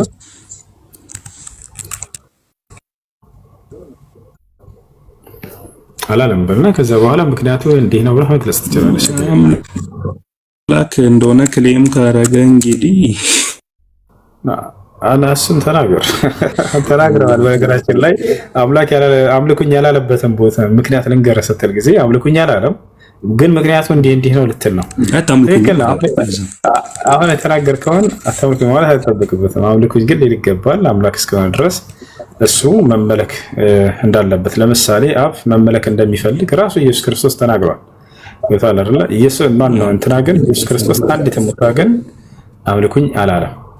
አሁን የመለስከው ይሄን የምነግርህን አንተም ራስህ አሁን አምልኩኝ አላለም፣ ነገር ግን አምልኩኝ ያላለበት ምክንያት እንዲህ ነው የሚለውን ነገር የግብጽ ታላቁን መጽሐፍ ቅዱስ አኳያ በነገር ላይ የተማማረ ከመጽሐፍ ቅዱስ አኳያ አንተም የማውም አላውቀውን ነገር የቁርአን ብዙ ነገር ነግረኛል፣ አመሰግናለሁ። ግን የማታውቀውን ነገር ልጅ ነገር እሺ ኢየሱስ ክርስቶስ አምልኩኝ ወይንም ተገዙኝ አላለም አይደል? አምልኩኝ ስፔሲፊካሊ አላለም። በጣም ጥሩ። ታዲያ ለምን ታመልከዋለህ? አምልኩኝ ካላለ ክርስቶስ ሲናገር ብትወዱኝስ ትእዛዜን ትከተላላችሁ ብሏል። ከትእዛዙ መካከል አምልኩኝ ወይንም ተገዙኝ የሚል ከሌለ ያለ ትእዛዙ እየሄዳችሁ ነው ማለት ነው። ያ ማለት አትወዱትም ማለት ነው። የውዴታው መገለጫ ክርስቶስን ትእዛዙን መከተል ካደረገ ራሱ ኢየሱስ ክርስቶስ ብትወዱኝ ትእዛዜን ትከተላላችሁ ካለ ከውዴታ መካከል የትእዛዝ አንድ አካል ስትወደው ጊዜ ትእዛዙን ትፈጽማለህ። ትክክል ነው እዚህ ጋር የተናገረው። ነገር ግን አምልኩኝ ወይንም ተገዙኝ ብሎ ሳያዝ ማምለክ ለእርሱ ያለን ውዴታ ሳይሆን ጥላቻ ነው የሚያሳየው። ግን ሲሰግዱለት አልከለከላችሁ እንድታቅ የምፈልገው ላይክ ስግደት ሲሰግዱለት ብዙ ነገር ሲያደርጉለት አልከለከላችሁ። ስግደት አዲስ ነገር አይደለም። እሱ ስግደት ለፍጥረታት አዲስ ነገር ነው። ለማንም ሰው አልሰግድም። አሁን ከእግዚአብሔር ውጭ ይሰገዳል። መጽሐፍ ቅዱስ ላይ ለሰው ይሰገዳል አይሰገድም? ለፍጥረታት የእንትን ሰግደው ሊሆን ይችላል እና አብርሃም ምናምን ለንጉሳቶች የክርስቶስም ልክ እንዲሁ ከዚያው አንጻር ነው። ክርስቶስ ራሱ ለአምላኩ ይሰግድ ነበር። ይህን ታውቃለህ አይደለ? ራሱን ባዶ ስላደረገ ነው እንደዛ አላለም። እሱ እንደዛ አላለም። እኔ የምሰግደው ባዶ ስላልደረኩ ነው ራሴን ብሎ አይናገርም። በስነ ስርዓት ይሰግድ ነበር፣ ይጸልይ ነበር። በደንብ አድርጎ ኃይለኛ ጸላይ ነበር። ከማንም በላይ መጽሐፍ ቅዱስ ላይ ከተገለጹ ጸላዮች ከማንም በላይ ብርቱ ጸላይ ኢየሱስ ክርስቶስ ነው። ለዚያውም እያለቀሰ እንባው የደም ነጠብጣብ እስኪመስል ድረስ እያለቀስ ነበር። የመስቀል ሞት እሱን እኮ እናንተ አታምኑበት። እንደተሰቀለ አታምንማ። ተሰቀለበት ስለማመን አይደለም። ገብቷል አይደል? እኔ መጽሐፍ ቅዱስ ላይ የሆነ ነገር ስናነሳ ጊዜ አታምኑበትም እኮ ቁርአንን ስጠይቅ ጊዜ እኔ ለምን አታምኑበትም መጀመሪያ ብዬ አልጠይቅህም። ጥያቄውን ጠይቅ መልስልሃለሁ፣ ለመረዳዳትና ለመገንዘብ ነው። አሁን ስለዚህ ኢየሱስ ክርስቶስ ስናየው ጊዜ መጽሐፍ ቅዱስ ላይ ኃይለኛ ጸላይ ነበር። እንደ ኢየሱስ ክርስቶስ ኃይለኛ ጸላይ አንተ ታውቃለህ? እንደ ሙሉ መጽሐፍ ቅዱስ አይ አይደለ? ከማንም በላይ ጸሎት የሚያበዛው እርሱ ነበር። በቁርአንም ላይ እንደዚህ ሆኖ በነገራችን ላይ መሲሁ በጣም አምላኩን ተገዙ ማለትን በጣም ያበዛ ነበር። በቁርአን ላይ በጣም በርካታ ቦታ ላይ ወደ 5 እና ከዛ በላይ ቦታ መሲሁ ወኢነ አላህ ረቢ ወረብኩም ፈዕቡዱህ ይላል። የእኔም ጌታ የእናንተም ጌታ እርሱ አላህ ነውና እርሱን በብቸኝነት ተገዙት እያለ ወደ ብዙ ቦታ ተናግሯል። ከማንም በላይ ክርስቶስ 600 ዓመት በፊት ነው የመጣው። እንዴት የሱ ቃል ነው ብለህ አንተ ራስህ ታምናለህ? አይደለም የተጻፈው ከ600 ዓመት በፊት በኋላ አይደል የመጣው ከክርስቶስ ለቃሉ ነው። ነብዩ መሐመድ የመጡት ከ600 ከክርስቶስ በኋላ ነው የመጡት። ይሄ ግልጽ እኮ ነው። ቁርአን የተቀበለው ነብዩ ክርስቶስ አይደለም። ቃሉ የመጣው ግን ከማን ነው? ከነብዩ መሐመድ ነው። እኔ ካላ ነብዩ አላምንም። ታምናለህ አታምንም አይደለም፣ መጽሐፉ ላይ የተጻፈው ነው አይደል እየነገርከኝ ያለኸው። ስለዚህ ቃሉ ላይ ምን ይላል? ቃሉ የመጣው ከአምላክ ዘንድ እስከሆነ ድረስ አምላክ ደግሞ ጊዜ ገደብ የሚገድበው አይደለም። ከክርስቶስም በፊት የነበረ አምላክ ነው። ከአብርሃም ከይስሐቅ ከያዕቆብም ከነብዩ መሐመድም በፊት የነበረ አምላክ ነው። ስለዚህ ቃሉ የመጣው ምንድነው? ከማን ነው ከተባለ ከአምላካችን ከአላህ Subhanahu Wa Ta'ala ዘንድ ነው። ጊዜ ገደብ የማይገድበው ከእርሱ ነው። ይሄን ሐሳብ እሱ ያንተ ሐሳብ ነው አይደለም፣ የኔ ሐሳብ ሳይሆን ራሱ ቁርአን ሲናገር እንደዚያ ነው። መለኮታዊ ቃል ሲመጣ ጊዜ ለነብያት ከነሱ ነው የጀመረው አይባልም። አሁን ሙሴ የመጣለት ቃል ከሙሴ ጀምሮ ነው ከአብርሃም በኋላ ነው የመጣው ብለህ አትመልሰው። ነገር ግን ከአምላክ ዘንድ ነው ብለህ እንደዛ ነው። ስለዚህ አምላክ አላህ ስለ ባህሪው ሲናገር ያዕለሙ ማ በይነ አይዲሂም ወማ ኸልፈሁም ይላል። የፍጥረታቶችን የኋላቸውንም የፊታቸውንም ሁሉ አውቃለሁ እያለ ይናገራል። ሁወል አወሉ ወልአኺሩ እያለ ይናገራል። እኔ የመጀመሪያውም የመጨረሻውም ነኝ ማለት በጊዜ ገደብ የተገደበ አምላክ አይደለም። አምላክ አላህ Subhanahu Wa Ta'ala በሰማይ በምድር ያሉ ድብቅ ክርስቶስ ባይዘ እንደዛም ይላል። እሱ አልፋና ኦሜጋ ነኝ ይላል። ወረሱ ከምን አንፃር እንደሆነ አንፃራዊ እንደሆነ ይናገራል። ፊተኛና ኋለኛ የተባረበት ኢየሱስ ክርስቶስ በትም ይሄን ክርስቶስ እንደዛ ሲል አለማመን አይደለም። ፊተኛና ኋለኛ ሲል ክርስቶስ እንደ አምላክ ሳይሆን እዛው ላይ አውድ ላይ ታገኘዋለህ አንተ ወረዳት የምትፈልግ ከሆነ ፊተኛ ክርስቶስ እኮ አብ የሚሰራው ሁሉ እኔም እሰራለሁ ብሎ ፊተኛና ኋለኛ የተባለው ክርስቶስ ከምን አንፃር ነው? ከማን አንፃር ነው? የመጀመሪያውና የመጨረሻውን እኔ ሞቼ ነበር አሁን ተነስቻለሁ ይላል ራእይ ላይ። መልከ ጸዴቅ ልታነሳ ነው? ኧረ አላነሳም። እሱማ ይበልጠዋል። መልከ ጸዴቅ ከኢየሱስ ይበልጣል። እሱን ሳይሆን የማነጻጽረው አሁን ኢየሱስ ክርስቶስ እዛው እንደ አውዱ እየተናገረ ያለው ከምን አንፃር ነው? ፊተኛና ኋለኛ ነኝ ሲል ጊዜ አምላካችን አላህ እየተናገረ ያለው ከማን አንፃር እያነጻጸረ ነው? አምላክ አላህ Subhanahu Wa Ta'ala ከእርሱ ጋር ማንም የሚነጻጸር የለም። እኔ ፊተኛና ኋለኛ ነኝ፣ ሁወል አወሉ የመጀመሪያውም የመጨረሻው ነኝ ሲል ጊዜ ክርስቶስ ግን እዚያው ይናገራል። አውዱ ላይ ምን ይላል? ፊተኛና ኋለኛ የተባለው ከምን አንፃር ነው? ኢየሱስ ታውቃለህ ምን ሰጣው? አውዱን አንብበው ትችላለህ። ፊተኛና ኋለኛ የተባለው ከምን አንፃር እንደሆነ እዚያው መጽሐፉ ላይ ይገልጻል። ልንገርህ መጀመሪያ ልክፈተውና ከዛ ትነግረኛለህ ምን እንደምታስብ። እንደማስብ ሳይሆን እኔ ቃል በቃል ያለውን ነው የምነግርህ። በሀገራችን ላይ አይ መጽሐፍ ቅዱስ የምትቀበል ቢሆን ቃል በቃል ክርስቶስ አምላክ እንደሆነ ለማሰብ አያዳግትም። ግን እሱ ያላለው እሱ አምልኩኝ ያላለም አልክ እኮ። ግን እናንተ ታመልኩታላችሁ። አምልኩኝ ሳይል ተገዙኝ ሳይል ታመልኩታላችሁ፣ ትገዝታላችሁ። እሱን ተረዳኩ። አላለም ብለህ ተናገርክ። አሁን ደግሞ ፊተኛና ኋለኛ የሚለው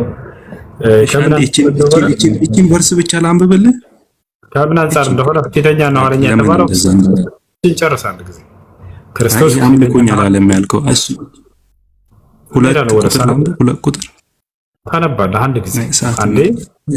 ፊተኛና ኋለኛ የተባለው ከምን አንፃር እንደሆነ እንድትረዳ ነው። ብዙ ጊዜ ክርስቲያኖች አምላክ ለማድረግ ክርስቶስን ከሚሄዱበት ጥቅስ አንደኛው ስለሆነ ነው። ልንገራቸው ከምን አንፃር እንደሆነ ታነበዋለህ። ፊተኛ የተባለው ኢየሱስ ክርስቶስ ከሙታኖች አንፃር እርሱ በኩር ነው አይደለ?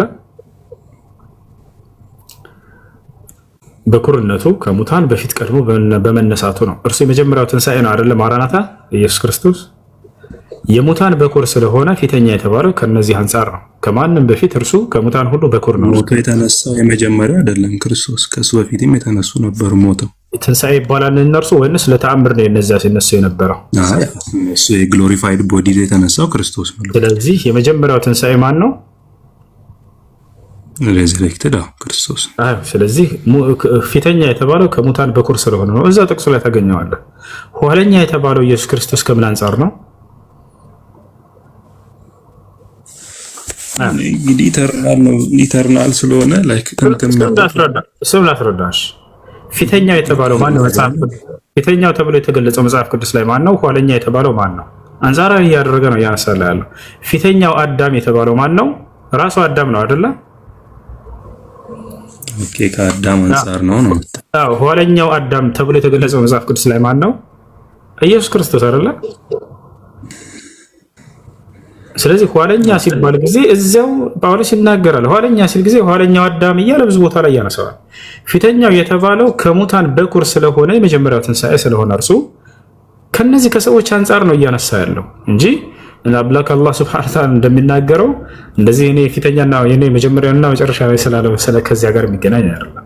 ስለዚህ የሙታን በኩር ስለሆነ ፊተኛ ተብሎ እንደተገለጸ ቃል በቃል አለ። ኋለኛ ሲለው ጊዜ ጳውሎስ ራሱ ነው ኋለኛ እያለ የሚገልጸው ኋለኛው አዳም እያለ ብዙ ቦታ ላይ ይጠራዋል። ከዚህ አንጻር ነው ብሎ ግን ባይብል ላይ አዎ በደንብ አድርጎ እዚያ ያነሳዋል። አሁን አውጣው እዛው ላይ ፊተኛና ኋለኛ የተባለበትን ምክንያት ራሱ ይናገረዋል ጳውሎስ። ራእይ ምዕራፍ 22 የመጨረሻው እኮ እዛው ላይ መጽሐፍ ቅዱስ ይፈታዋል አይደለ? ክርስቶስ ለምን ሆነ ፊተኛና ኋለኛ እንደተባለ እዛው መጽሐፍ ቅዱስ ላይ መፍቻ ላይ ታገኘዋለህ። ጳውሎስ ራሱ ይናገራል እያልከው ጳውሎስ መጽሐፍ ቅዱስ አይፈታውም? ይፈታዋል ግን ራእይ ላይ ካለው አንፃር እኮ እዛው ላይ ጳውሎስ ራሱ መጽሐፍ ቅዱስን ሲፈታ ጊዜ ማን ነው ሲያስቀምጥ ጊዜ የክርስቶስን ፊተኛና ኋለኛነት ነው ራእይ የሚናገረው ጳውሎስም የሚናገረው ምን ለማለት ነው የሚለውን እዛው ኋለኛው የተባለው ኋለኛው አዳም እንደሆነ ያስቀምጣል። ፊተኛው ሲል ጊዜ ከሙታን በኩር ስለሆነ እርሱም ፊተኛ ነው እያለ ይናገራል። ያለው እሺ፣ ጥያቄ ያለው ሌላ ሰው አለ አይመስለኝም ጳውሎስ፣ ምክንያቱም ኢየሱስ አምላክ እንደሆነ ያምን ስለነበር እንደዛ ይላል። ብቻ እሺን አስጠይቀኝ አልኩን እኮ ሌላ ቶፒክ ደንውላ። የፊተኛው ሰው ከመሬት ነው ይላል። የፊተኛው ሰው የተባለው ማን ነው? ፊተኛው ሰው እና ኋለኛው ሰው እያለ ያነሳቸዋል። የፊተኛው ሰው ማን ነው? አዳም ነው አይደለ? ስንት ነው ጳውሎስ የቱ ጋር? የፊተኛው ሰው አዳም እያለ አንደኛ ቆሮንቶስ ምዕራፍ 15 ለምሳሌ አንደኛ ቆሮንቶስ 15:47 ላይ የፊተኛው ሰው መሬታዊ ነው ይላል። ማን እንደሆነ ያንን የፊተኛው ሰው የሚለውን እዚያው አንደኛ ቆሮንቶስ 15:45 ላይ እንዲሁም ደግሞ ፊተኛው ሰው አዳም እያለ ይገልጸዋል።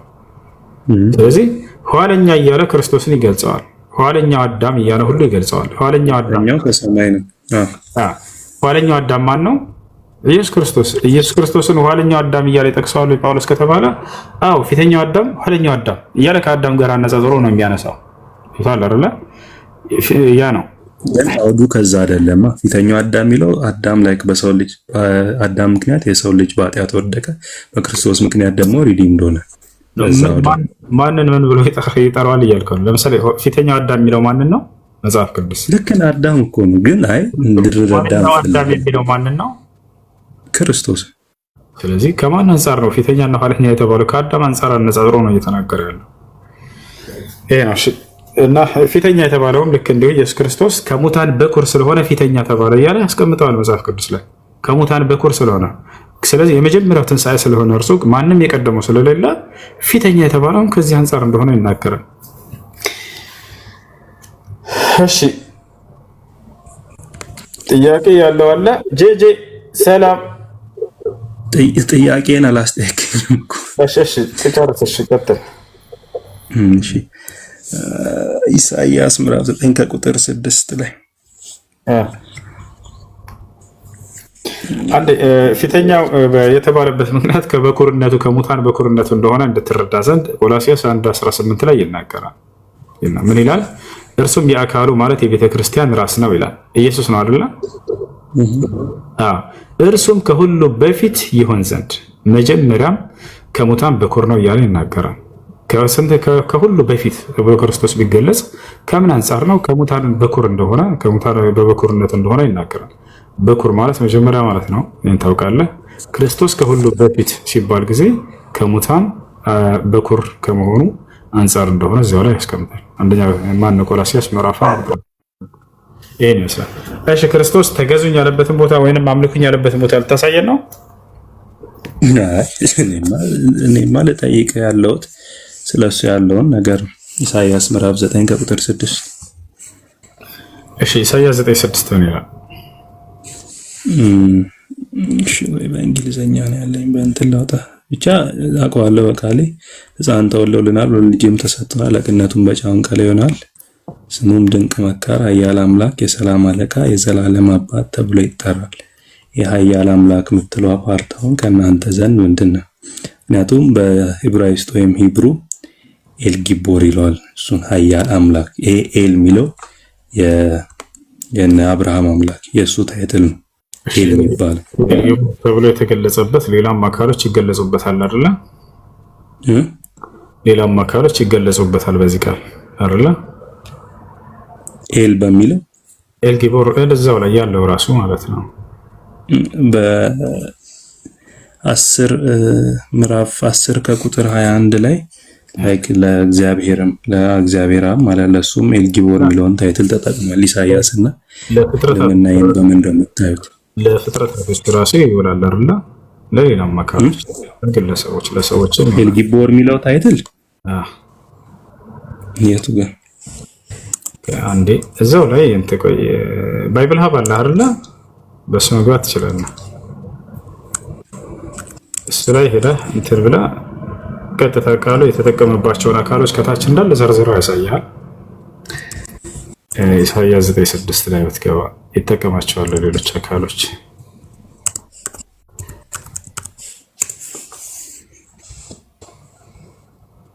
እሺ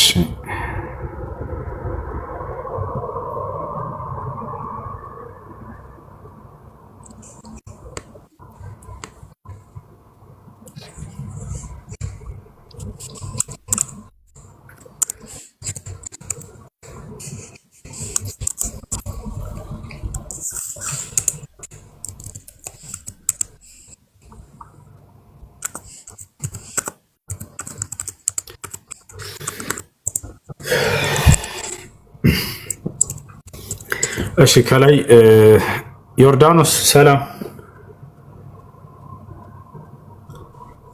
ዮርዳኖስ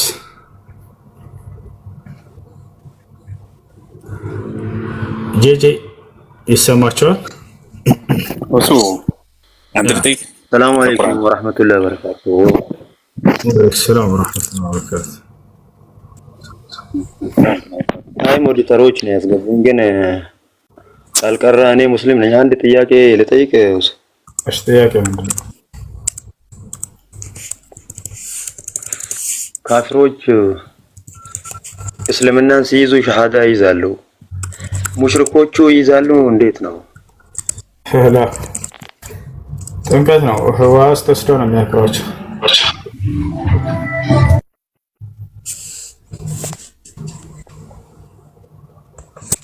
እሺ بصوا سورة الإسراء ميراث أنكس 16 وإذا أردنا أن نهلك قرية أمرنا مترفيها ففسقوا فيها فحق عليها القول فدمرناها تدميرا يملو ما أنه سيقل سأرقل نبرار المسك. مرحبا إن شاء الله.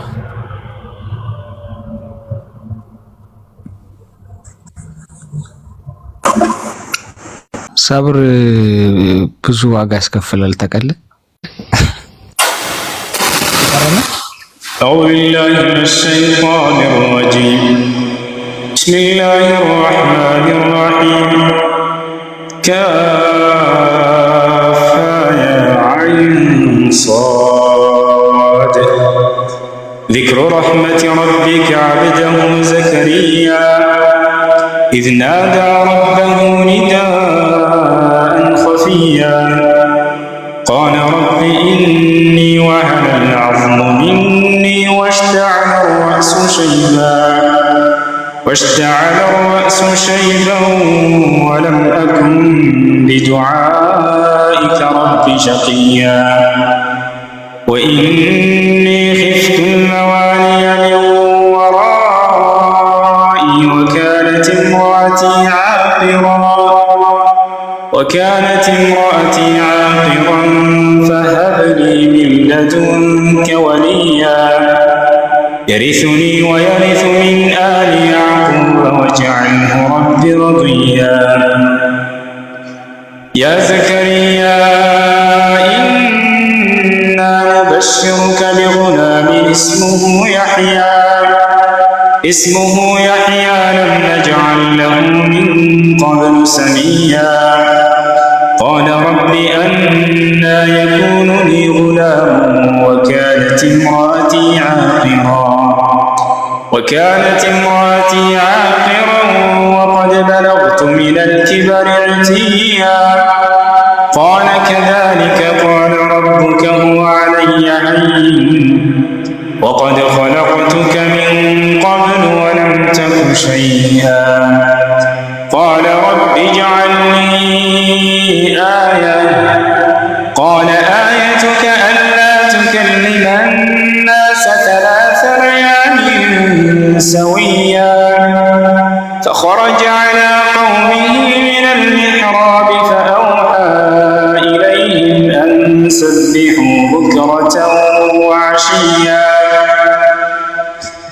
يا يحيى خذ الكتاب بقوة وآتيناه الحكم صبيا وحنانا من لدنا وزكاة وكان تقيا وبرا بوالديه ولم يكن جبارا عصيا وسلام عليه يوم ولد ويوم يموت ويوم يبعث حيا واذكر في الكتاب مريم إذ انتبذت من أهلها مكانا شرقيا فاتخذت من دونهم حجابا فأرسلنا إليها روحنا فتمثل لها بشرا سويا قالت إني أعوذ بالرحمن منك إن كنت تقيا قال إنما أنا رسول ربك لأهب لك غلاما زكيا قالت أنى يكون لي غلام ولم يمسسني بشر ولم أك بغيا قال كذلك قال ربك هو علي هين ولنجعله آية للناس ورحمة منا وكان أمرا مقضيا فحملته فانتبذت به مكانا قصيا فأجاءها المخاض إلى جذع النخلة قالت يا ليتني مت قبل هذا وكنت نسيا منسيا فناداها من تحتها ألا تحزني قد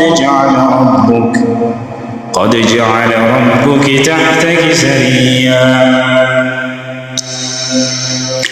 وهزي إليك بجذع النخلة تساقط عليك رطبا جنيا فكلي واشربي وقري عينا فإما ترين من البشر أحدا فقولي إني نذرت للرحمن صوما فلن أكلم اليوم إنسيا فأتت به قومها تحمله قالوا يا مريم لقد جئت شيئا فريا يا أخت هارون ما كان أبوك امرأ سوء وما كانت أمك بغيا فأشارت إليه قالوا كيف نكلم من كان في المهد صبيا قال إني عبد الله آتاني الكتاب وجعلني مباركا أينما كنت وأوصاني بالصلاة والزكاة ما دمت حيا وبرا بوالدتي ولم يجعلني جبارا شقيا والسلام علي يوم ولدت ويوم أموت ويوم أبعث حيا ذلك عيسى بن مريم قول الحق الذي فيه يمترون ما كان لله أن يتخذ من ولد سبحانه إذا قضى أمرا فإنما يقول له كن فيكون وإن الله ربي وربكم فاعبدوه هذا صراط مستقيم فاختلف الأحزاب من بينهم فويل للذين كفروا من مشهد يوم عظيم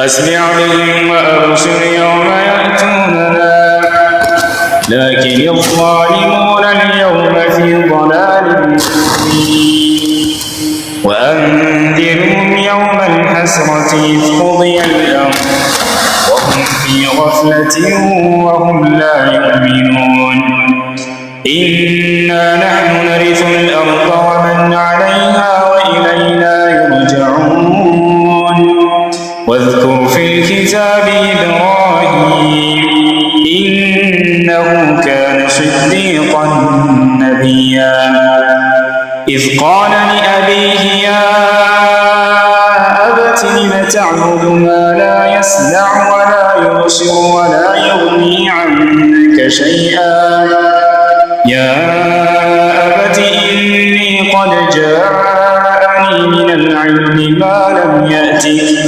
فاتبعني أهدك صراطا سويا يا أبت لا تعبد الشيطان إن الشيطان كان للرحمن عصيا يا أبت إني أخاف أن يمسك عذاب من الرحمن فتكون للشيطان وليا قال أراغب أنت عن آلهتي يا إبراهيم لئن لم تنته لأرجمنك واهجرني مليا قال سلام عليك سأستغفر لك ربي إنه كان بي حفيا وأعتزلكم وما تدعون من دون الله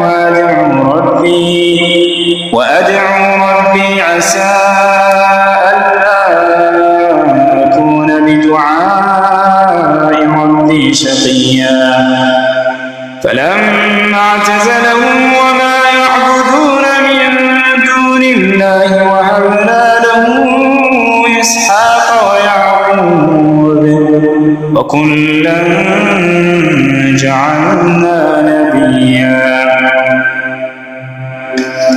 ووهبنا لهم من رحمتنا وجعلنا لهم لسان صدق عليا واذكر في الكتاب موسى إنه كان مخلصا وكان رسولا نبيا وناديناه من جانب الطور الأيمن وقربناه نجيا ووهبنا له من رحمتنا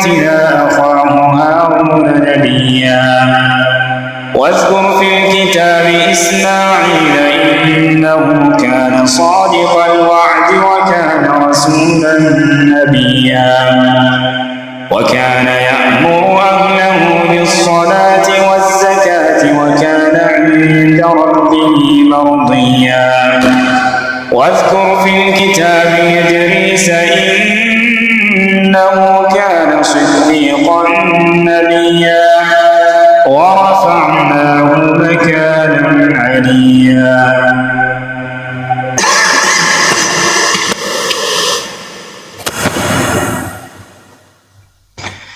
أولئك الذين أنعم الله عليهم من النبيين من ذرية آدم وممن حملنا مع نوح ومن ذرية إبراهيم وإسرائيل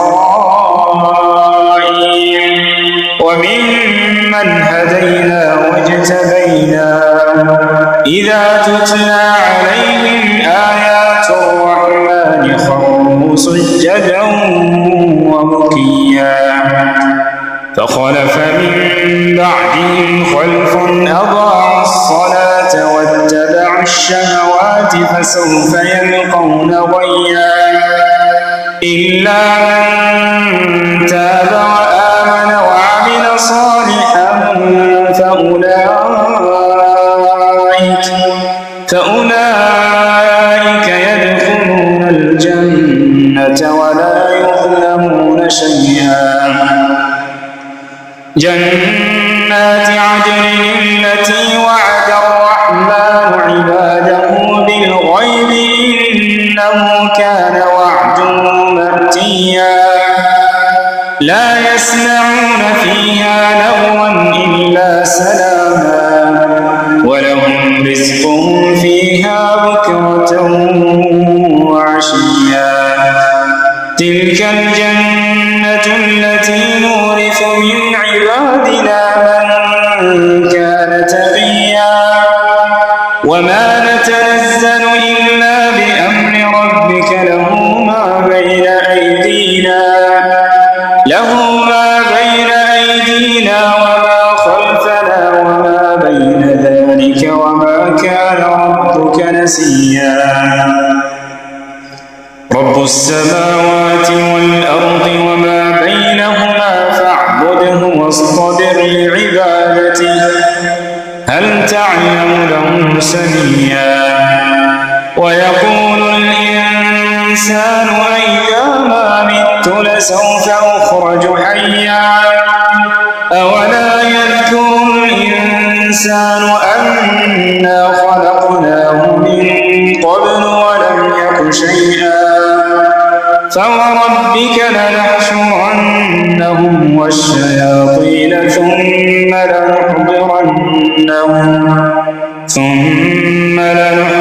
لنحضرنهم حول جهنم جثيا ثم لننزعن من كل شيعة أيهم أشد على الرحمن عتيا ثم لنحن أعلم بالذين هم أولى بها صليا وإن منكم إلا واردها كان على ربك حتما مقضيا ثم ننجي الذين اتقوا ونذر الظالمين فيها جثيا.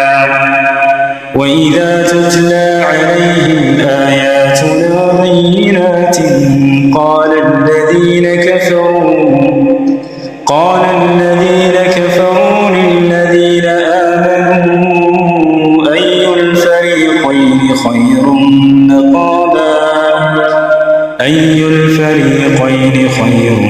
مقاما وأحسن نديا. وكم أهلكنا قبلهم من قرن هم أحسن أثاثا ورئيا. قل من كان في الضلالة فليمدد له الرحمن مدا حتى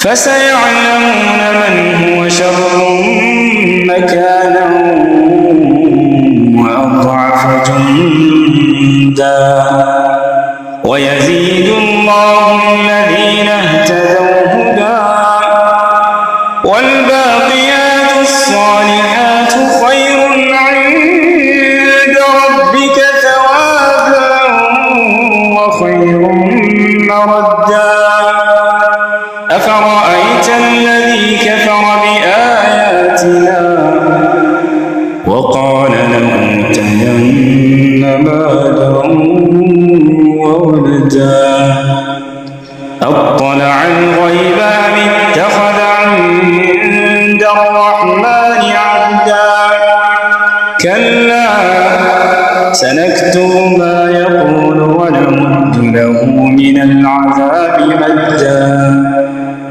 ونرثه ما يقول ويأتينا فردا واتخذوا من دون الله آلهة ليكونوا لهم عزا كلا سيكفرون بعبادتهم ويكونون عليهم ضدا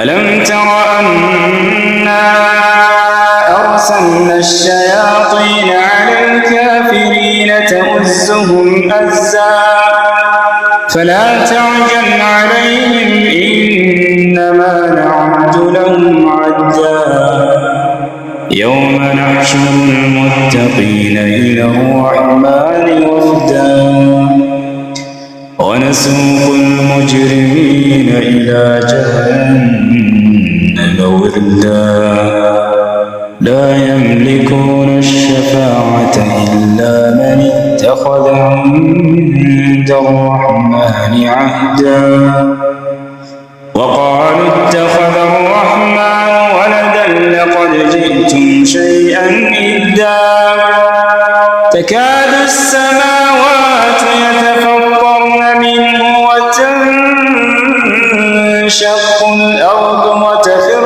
الجبال هدا أن دعوا للرحمن ولدا وما ينبغي للرحمن أن يتخذ ولدا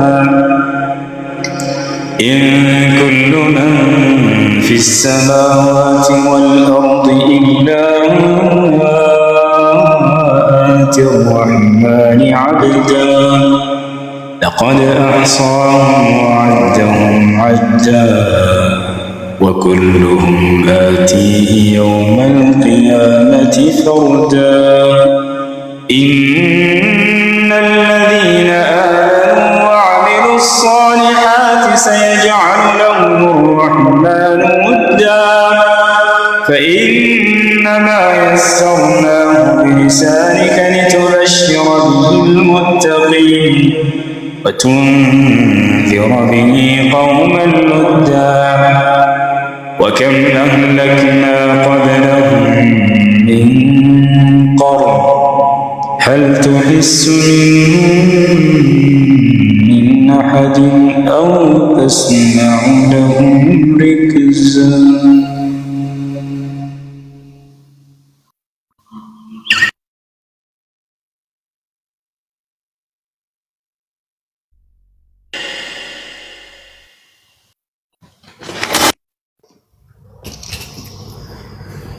الشيل وطانو سبحانك اللهم وبحمدك أشهد أن لا إله إلا أنت أستغفرك وأتوب إليك.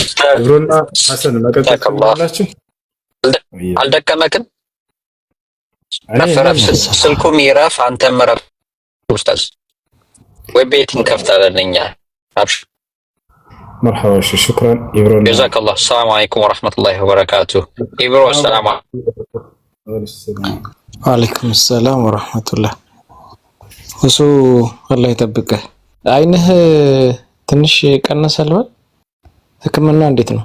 አልሐምዱሊላህ አሁን ቀንሷል። ያ እዚህ ጋር የነበረው እብጠት ሁሉ ተነስቷል። አሁን በደረቅ ብቻ ነው የቀረ፣ እየተቀነሰ ነው። አላህ ጨርሶ ያንሳል። አሚን። ሹክራን ጀዛኩሙላህ ኸይር። በቃ ከዞር በኋላ ወይስ ከዞር በፊት? ወላሂ አላውቅም ማለት ነው እንደተነሳን ኢንሻአላህ። አያ እንግዲህ አላህ የነገ ሰው ይበለን። ሰላም አለይኩም ወራህመቱላህ። አለይኩም ሰላም ወራህመቱላሂ ወበረካቱሁ። ደህና ደር መርሐባ ያኩም